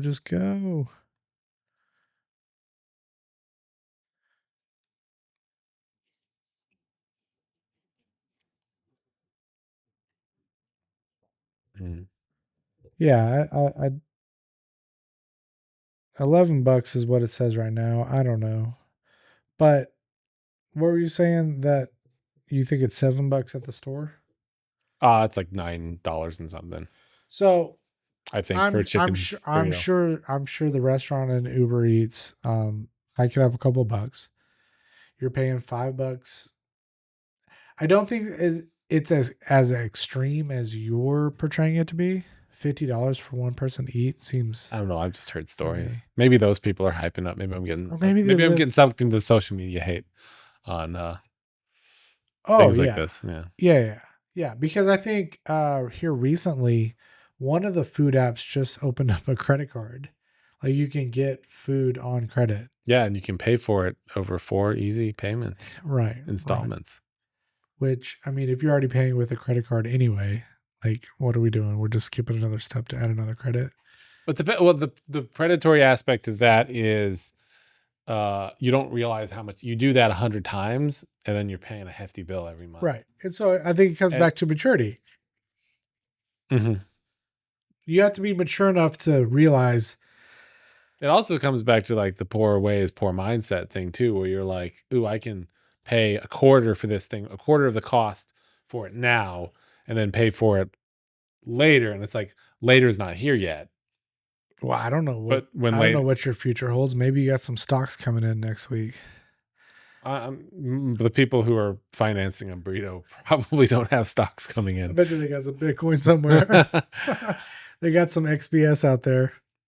But you get what I'm saying? I heard a story about someone that I know who apparently he had 10,000 Bitcoin on a laptop. Bro. And his mom threw the laptop away. No. This is what I heard. No. From a third party. So listen, I bought some Ethereum 2015 when it was first popping off. Yeah. Put it on a digital wallet. Where it was like encrypted and I had my token to get back on there to whatever. Anyway, and I kept on every phone I would get, I would transfer that file, made sure it got over to the other file. But eventually I forgot the website. And I was like, oh man. Forgot the website. Yeah, to log in to get it. Not even the password, like Not the website. Yeah, the website. I had the login, I had the key, I had the login, all this stuff. I forgot the website. So 2-3 weeks ago, I'm sitting there going through stuff and I find this file. I'm like, Huh. Because I didn't hardly put anything in it. Maybe $100, Okay. right? In 2015. In 2015. So I start Googling, figure out where to check this particular wallet ID and log in, and I figure it out, right? And I log in. I had $1,700. Nice. I was like, whoa, $1,700 for just a good measly 10 years of waiting. Mm-hmm. That's not, I mean, 17x return is not a bad Had no idea. investment. But so I definitely empathize with that guy that his mother I mean, threw 10,000 Bitcoin. He was apparently mining it oh back in the day. oh yeah. Uh, and yeah, that's like $1 billion worth of Bitcoin right now. Wow. Again, That's gone well, in a landfill yeah, in a somewhere. landfill somewhere. It's like I said, man, should have been like my dad, where he was a hoarder. He'd never throw. What do you something away like think that. about cryptocurrency as a whole? Do you think it's a scam? Do you think it's I mean, I don't understand enough about the blockchain. I think that like one solar flare takes it all out.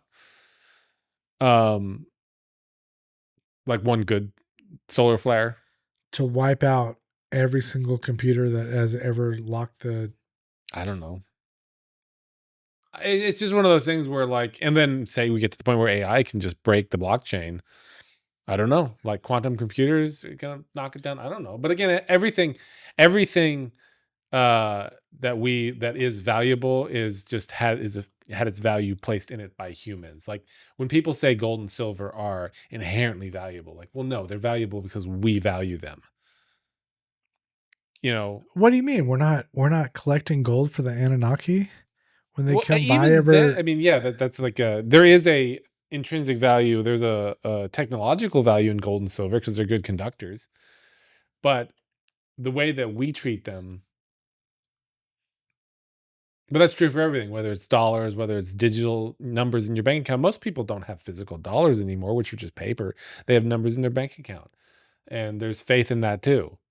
So everything monetary is a faith-based system. And going it back to like being a tool or just it's a resource it's a medium of exchange for labor or resources. You heard about the Anunnaki, right? Yeah, yeah. Well, maybe our guests haven't. Maybe our listeners Oh, yeah, haven't. sure, yeah. I'm thinking about our guests. Our The listeners, Anunnaki were Sumerian gods? They're Sumerian, right? they're Sumerian gods. Yeah, look, he's got the pine cone, Essentially, which is supposedly the pineal gland. ooh, that's deep. Yeah. So supposedly the Anunnakis, it follows really closely with like Alien, like the movie series Alien, and how especially the one of the more later ones, Prometheus, where like this alien race came down and like spread their DNA. Yeah, and they created man. Yeah. created man, but they are on a either an asteroid or a planet that comes around every once in a while, and essentially have Well, no, they had to travel. Like they found in the movie, they found a star system that, they found a constellation in a cave painting, and then they traveled to that place. But I'm saying the legend about the Anunnakis in gold. Oh, okay. I thought you with were talking about Prometheus. Yeah, no, not, Yeah, the Anunnaki. Yeah, they're on a planet like Planet X or whatever that comes around. right. But they need the gold to spread in their atmosphere. Yeah. To something the sunlight. I don't know. I don't know. And that's why we as a human civilization cherish gold so much. Yeah, because the idea is that they came down here and imbued us with intelligence and this desire for gold, so that we would farm it for them, mine it for them. We don't farm gold. Which I will say, the Bible has some very interesting. Unless you're those Chinese people on World of Warcraft that they were forcing to farm gold back in the mid 2000s. You hear about that? No. What are you talking about? Back when World of Warcraft gold was super valuable, you could sell it online. Yeah. And so there were people in China who were making slave camps where they were forcing workers to play World of Warcraft for 12 hours a day and mine gold, farm gold in order to sell online. And they were making a lot of money. And then at a certain point, China, I think, banned the selling of World of Warcraft gold or something in order to shut this down. Yeah. Because they couldn't control it. Modern day Anunnaki. I don't know. I mean, maybe. World of Warcraft gold. I used to play World of Warcraft back in the day, so that's not surprising because I remember you could there for a very short window, you could just go crush it on a character and like get them up to a certain level, and you could go flip them on the internet and sell them to other people. Yeah, that was definitely something. It's an interesting economy right there. But is it not so different than NFTs a couple years back? Oh, I didn't buy into that at all. Yeah, but I mean, it's just like another attempt to make something That had to be a huge money laundering scam. I think something, because it was just like it. All these people were like, you know, Gary Vee was big on it. The Logan brothers were big on it. Was Gary Vee? The Paul brothers. The Paul brothers, I know for sure. I remember Gary Vee talking about it. I don't remember Gary Vee talking about it. Yeah. Is that why he's gone silent as of late? I don't know. I don't remember Gary Vee talking about it. But that's where, like, you know, NFTs were on the blockchain, right? So same technology as like crypto. And you own the token to a work of art. I guess he is. And what do you think about Gary Vee? I don't know. He's not in my algorithm. He's not in my algorithm, so I think he can be a bit I do think it's funny how he'll go to a garage sale yeah. and bargain someone down on something, buy an item that like, and like for resale purposes, when it's like you're not, you know, maybe you're making 10, 20 bucks off that resale. You're making the money off the video that you're making right now. Right. That's where you're making your money, to teach people this hustle culture. Right. But I think there's definitely if you were so inclined, you could potentially make some money doing that. I mean, you would definitely have to be closer to a mean, metropolitan area. Who am I to talk? I mean, like I've spent several years making money on eBay, so right. Yeah. Where were we? NFTs are not a fad. Oh gosh. Well, they clearly died down. When did it? When was it? 2022. That's 2022. All credibility out the window for Gary Vee. Yeah, he's just a little too definitive. I don't. He's a heck of a motivational speaker. He will get you like he's got some stuff out there that's like, yeah, I need it. Yeah, because he spits facts. Yeah. But then he's just way too definitive and like, this is gonna happen and this is gonna happen. It's like, no, you don't know that. You can't see the future. So yeah, I'm not the biggest Gary Vee fan, but every once in a while it'll Here's keep the me thing. fired up. What irritates me is hype. I hate hype. You hate hype? I hate hype. Why do you hate hype? Because it's inflated. It's like, by definition, is where you're. Well, I don't know if it's by definition. What is the definition of hype?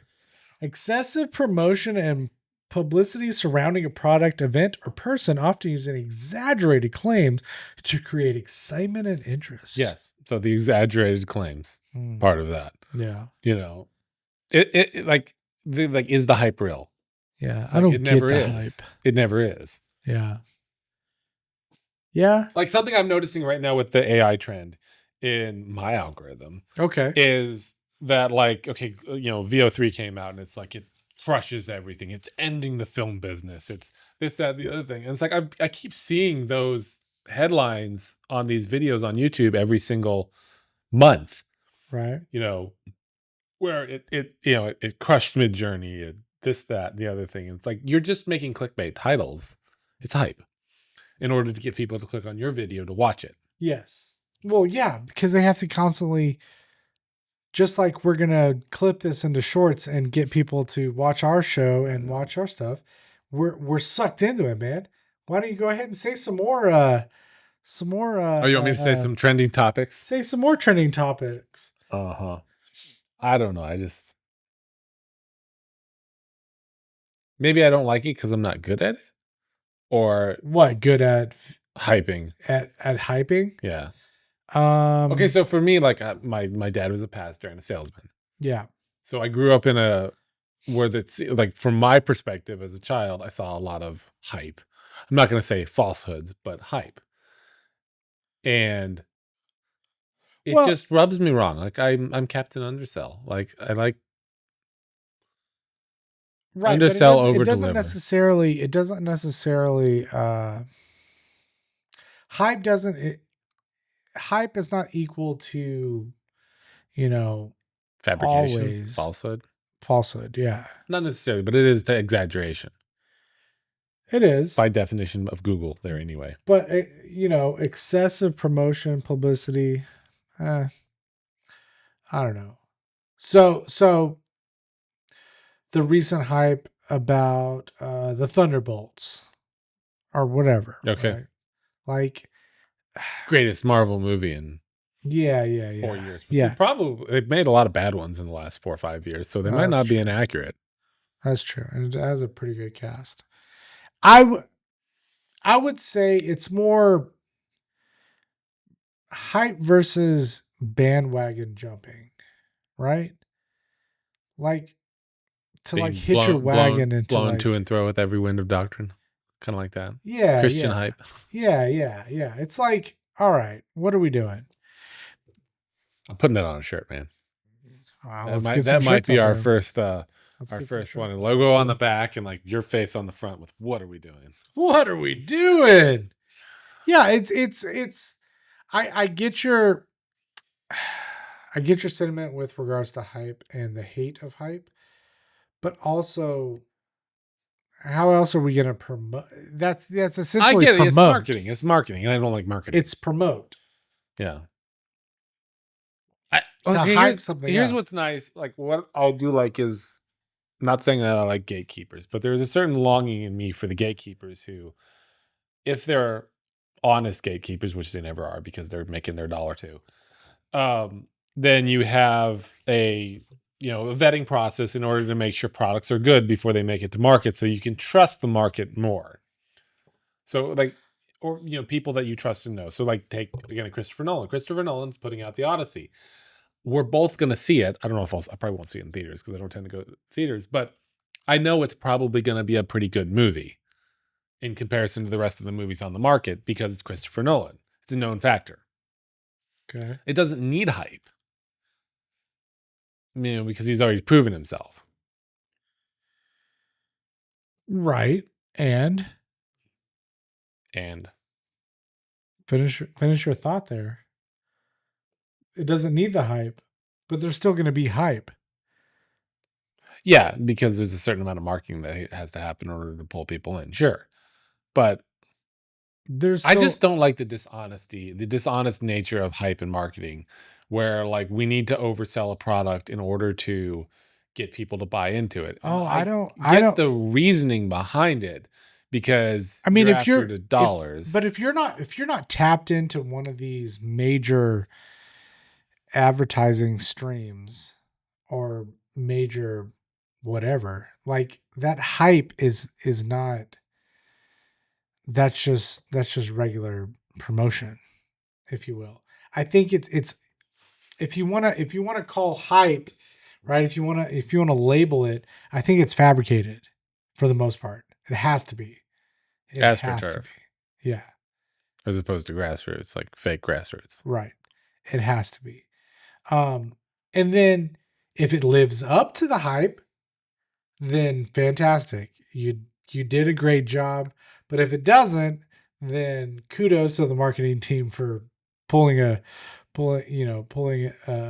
wool over our eyes. But I think for, that's the majority of products with hype around them are just about extracting dollars from people. They don't actually provide. This is something that I've been thinking about a lot as far as with like the usefulness is like, how do you provide value rather than extract value from the economy?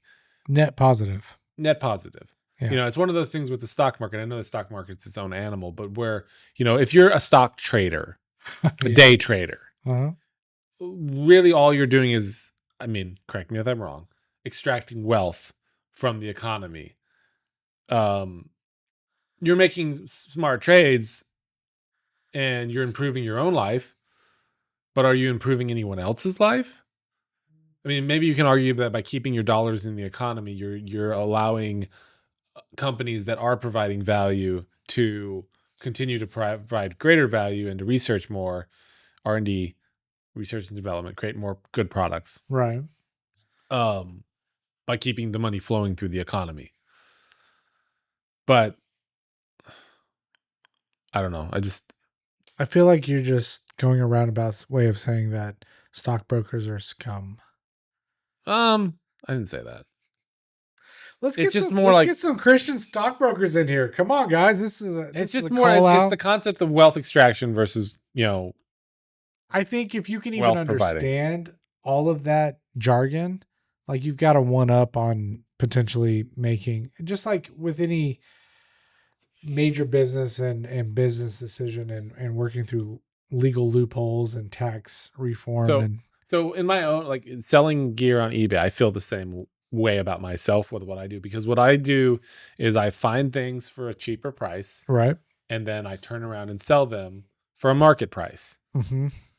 And in a certain ways, like I'm capitalizing on other people's poor listing practices and selling things for less, or their impatience in, um, they want to sell it quickly. Tell your secrets. It's watching eBay and then finding the deal. Right, but you have either the talent. There's the knowledge base of what the value of the items actually are. Okay. There's the quickness, the rapidness of finding them. And then there's also the ability to assess them when they come in, determine whether they're of working order or not, fix them if they're not, you know. I feel better when I'm actually fixing something. So I'm adding value And then back to it turning and then around. selling it. Yeah.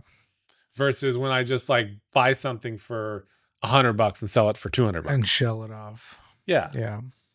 I did have one person go off on me where it was filters that are worth about 300. They're new, they're $350 a piece. They're filters that go in front of glass lenses, they're sunset Okay. filters. So they modify the light coming in some way or another. So they're an item that very few people want, and I still have them because they haven't sold. But I paid like $61 for the set because that's what it went for on auction. And then when I got them, I turned around and listed them for more of a like market price in relation to what they sell for new, which is $350 a piece, and there were like three of them. And then the guy who was bidding against me like messaged me like, you're just a shill. Like I needed those things. I'm just a poor filmmaker. It's not what he said, but I'm just a poor filmmaker who needed those, and you bought them just to resell them, and I'm like, I did. That is what I did. That you should have been there to bid. Like you put in an opening bid of $60, and then I put a bid of whatever I did and got it for $61. And if you know how eBay works, like it's based on the second highest bidder. It's not based on the highest bidder, which actually like provides more of an accurate market value for items on auction. Because, well, if you think about it, like if the price is what the highest bidder bids, then people will be more trepidatious to bid high. Right. So if an item is the bid is $50 and I bid $75, I'm going to get it for $51. I'm not going to pay $75 for it. Mm. But I will pay up to $75 based on other people's bids. So if people all drop the same bid at the same time, the second highest bid plus a little bit is is the price that's paid by the highest bidder. Tune in next week for Christians talking about eBay. Sorry. No, you're good. I had no idea there was so much into the Have you ever bought eBay auctions? Yeah, but I just no. I You mean, never noticed the price that you end up paying is never what you bid unless you won right at the. Okay, so my grandfather. Let me tell you a story. My grandfather takes me aside at a young age and says, "Hey, I had this idea." And he starts describing me exactly what eBay was. But he didn't ever jump on it back in the day. When is back in the day? I don't know. I had to have been. Because eBay, I believe, was 1995. Yeah, so let's say 2000s. Okay. Let's say 2000s. So eBay was around by then. It was around. Yeah. It was around. He knew about it. He knew what it was. Gotcha. Right.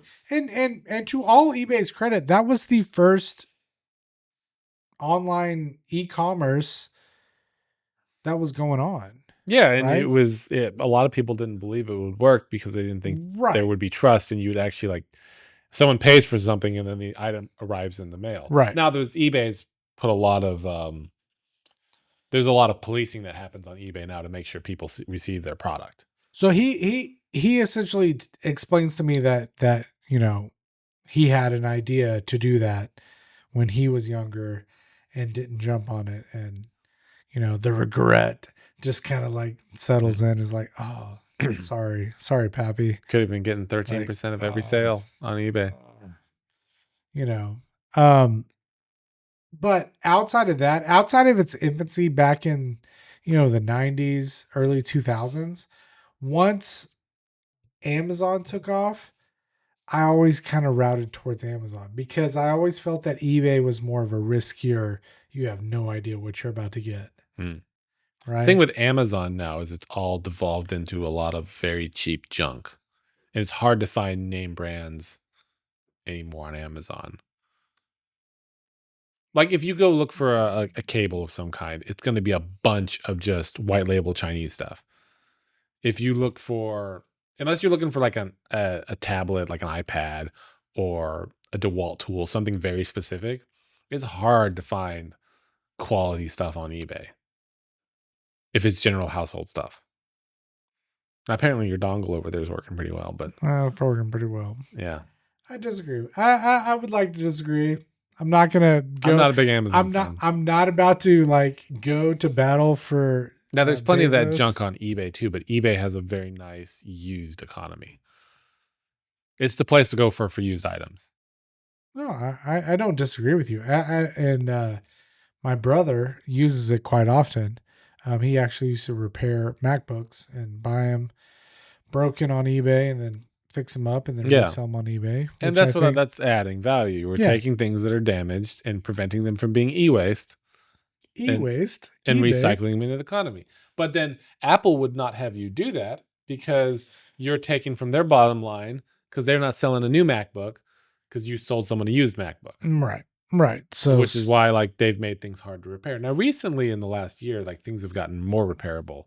And I don't know if that probably has something to do with the European Union's crackdown where like phones have to be repairable. They have to have replaceable batteries. Hasn't been my experience. I don't know. Yeah, you hate Apple, so. Yeah. But Samsung does a lot of the same trickery too. I literally have one lightning port in my house for guests. For guests. Yeah. Yeah. And it's not just a single lightning port. It's one that has the dongle with the 4 other ones. So they know they're like, yeah, you're of lesser value. Yeah, this can work for anything. Yeah. Yeah. That's pretty funny. Don't ever be an iPhone user and come over to my house because I will make it difficult to charge your device. I mean, why do Apple users come with uncharged devices? Because their battery life isn't lasting. No, but aren't they supposed to change that back to the USB-C? It is now USB-C, yeah. The new ones are? Yeah. Like my iPads that I have for this, they're Gen 6, which now they're on Gen 7. They're USB-C. And the phones, I believe, after the 15, I think, or 15 and 16 are. Welcome to the club. But then that was also, but that I believe was European Union law saying that all cell phones had to have standardized. Why did it take so long for us to adopt the USB-C? Who's us? iPhone? No, society. Because it takes time. What do you mean it takes time? You're talking about rounding We've out. had USB-Cs for like 10 years in Samsung phones. But I'm saying the convenience aspect of everything being charged by the same port? No, I'm talking about when USB-C hit the floor, right? You can turn it upside down. You can turn it any way you want. It will go in to that exact port. Yeah, there's only 2 ways, but yeah. There's only two ways, up and down. Yeah, they need one round so that it doesn't matter at all. Like there's no 90-degree. Yeah, you can just like whatever way it goes in. Yeah. Right. But I'm saying the difficulty with sliding in a USB, regular standard USB, right? Or even a micro first world USB. problem right there. Yeah, first world problem. But Yeah. why did it take so long? Why? I mean, because people don't. I mean, most companies complied. I wouldn't even say complied. Like, ooh, this is a good port. Let's use it. Except for Apple. Anyway. Oh, I'm just really curious. you're curious. History of the USB-C. 2012 is when it essentially became designed. Okay. And before that, we had the micro USB, which, hey, great. You made a Before that, smaller- mini USB. Remember the mini Ooh, USB? Yeah. But it just blew me away. Whenever I saw all the devices going to USB-C, I just had this sigh of relief. I was like, oh, finally. You know what I mean? Just finally. Don't have to worry about, I can just plug it in one way or the other and it'll go right in there. You know what I mean? There's just something. I mean, it's the little things in life. it's definitely a stable port. It's nicer than micro USB, or like because I've had phones that charge on micro USB and it's annoying. Yeah. Because you don't trust the port to hold together. Right. USB-C is surprisingly resilient. Yeah. Although technically, I think because the cable itself is the female end, because there's a male end inside, even though it's what gets inserted. It can get broken. Are you trying to tell me that USB-C is a trans No, port? I'm just using plumbing terms, male and female. It makes a lot of sense. It makes communication better. Is it though? What? I've never looked at the actual science behind USB-C versus USB. See, that's a male end inside there. You're right. So it's like a male inside of a female. Gasp. Yeah. Whereas the iPhone, the cable has the male end, and the phone has the female end. I never thought about that. So what happens is if you can easily, if you're trying to clean in there, you can break that. Like it's pretty hard. Like I've never seen one actually break, but in theory, like you could break that off and screw up your USB-C port. Whereas with an iPhone, you can't really break the port on an iPhone with a lightning port. No, because if you do break it, you're breaking the cable. Interesting. Things you learn about on Christians talking about shit. Why not? Not? Well, but you get what I'm saying. Like, how do we add more value? How do we add value to the world rather than extract it? With AI coming, with job scarcity coming, I don't know. Or maybe we just all get new jobs. I can't buy like the universal basic income making everyone better, because now you can just do as you please and like pursue your dreams and pursue your passions and your art. I mean, that was the claim with communism, is that like the factories would take over and now the proletariat would have the time to just do their leisures, but they didn't have like the technological advantage of like bots that will do everything for you. Right.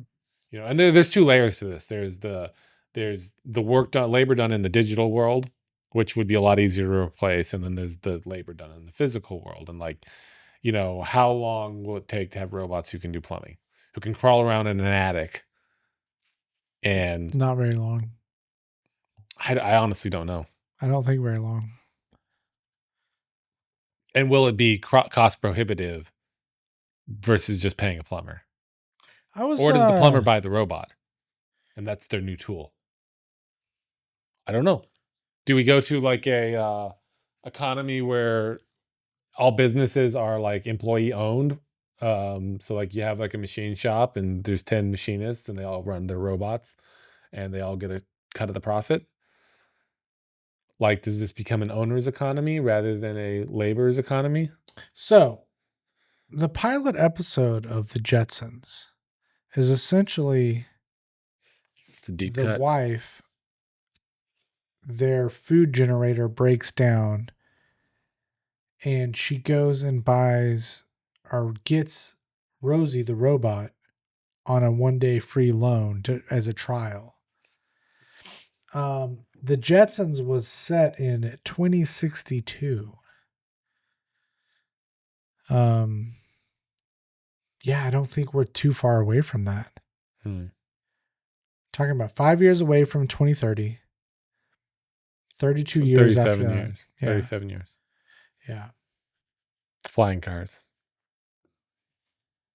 Yeah. Robots to do everything for you in your household.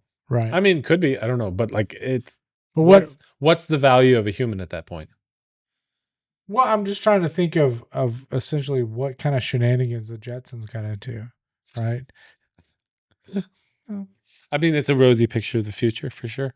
Yeah, they're just he goes to work and like pushes a button. Is it as simple as The Simpsons? I can't remember. Or does he actually do sprockets? He actually makes sprockets. I can't remember. But why would he need to in the? Yeah, he works in a factory making sprockets. I'm pretty sure he just pushes buttons. But yeah, I on one hand, I think it's going to force humankind to branch out and be more inquisitive with regards to means of making money. We already see this next generation not really caring about wealth in the same way that our generation is.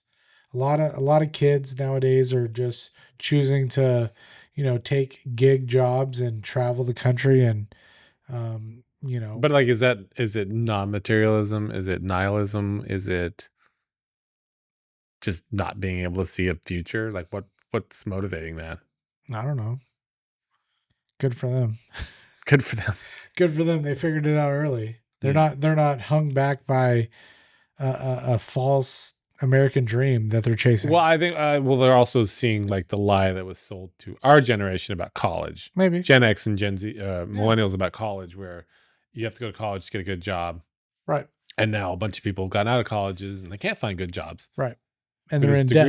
And then they're massively in debt. Yeah. And so, yeah, there's a lot of Gen Z who's like, I'm not going for that.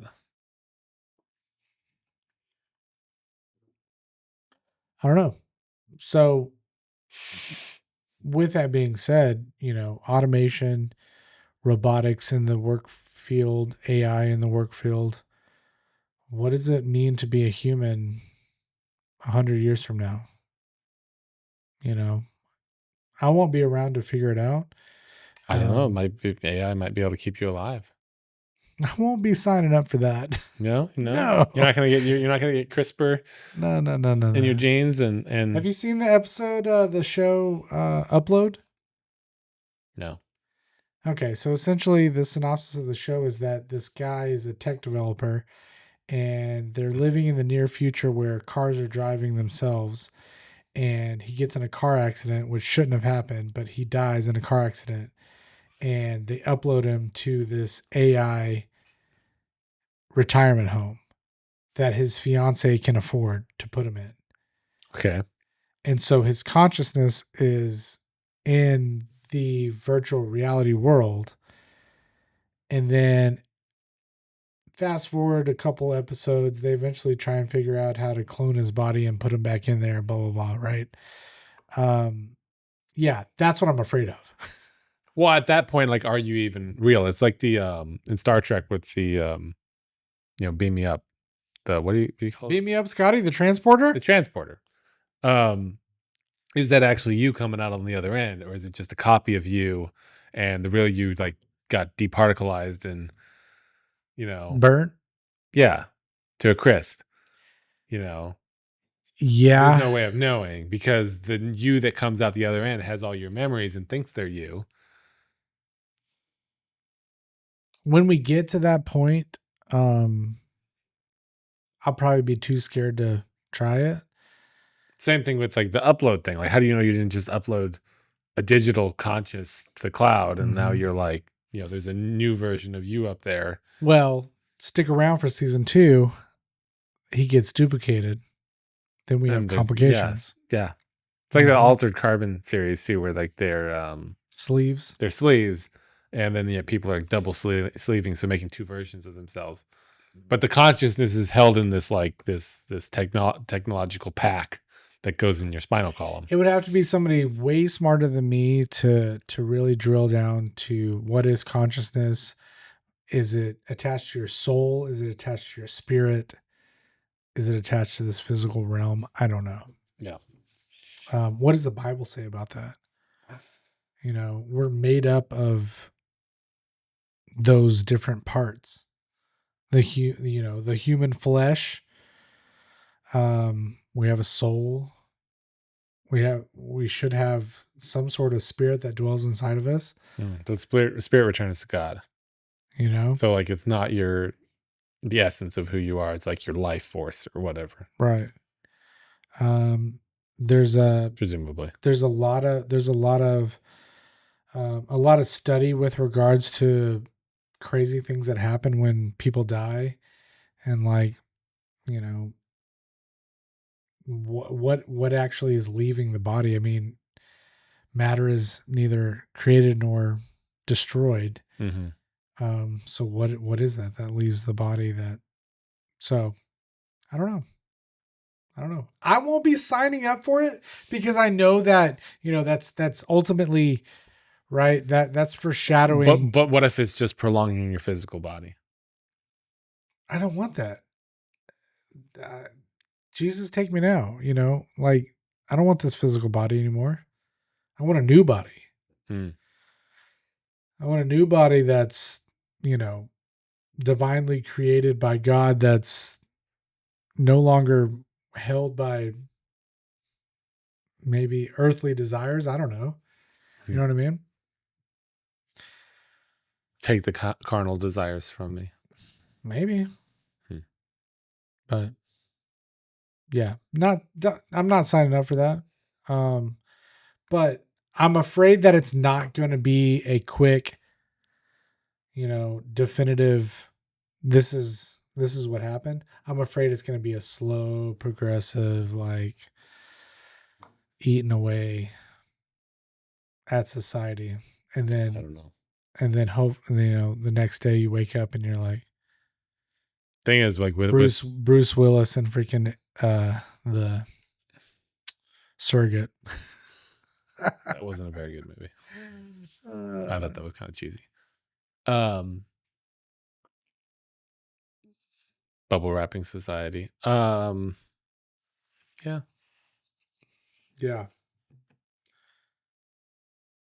Did we figure it out? No. No, we did not. And if you hung in this long, we appreciate you guys hanging out for the wild and madness that is Ben and Amos. Yeah. Where can we be found? Guys, go check us out anywhere that you can subscribe, like, comment online. Go give us all the love you can. We sure do appreciate the support. We look to hopefully grow this channel. And back to your point, to give something back net positive to. Yeah, I would hope this isn't just like extracting people's time. Right. I mean, they're getting something out of our bullshit. See ya. You know what we should do is we need to invite someone in and do like a 5-minute podcast with them, and then do the music, and then this is the outro. Just a 2-hour outro.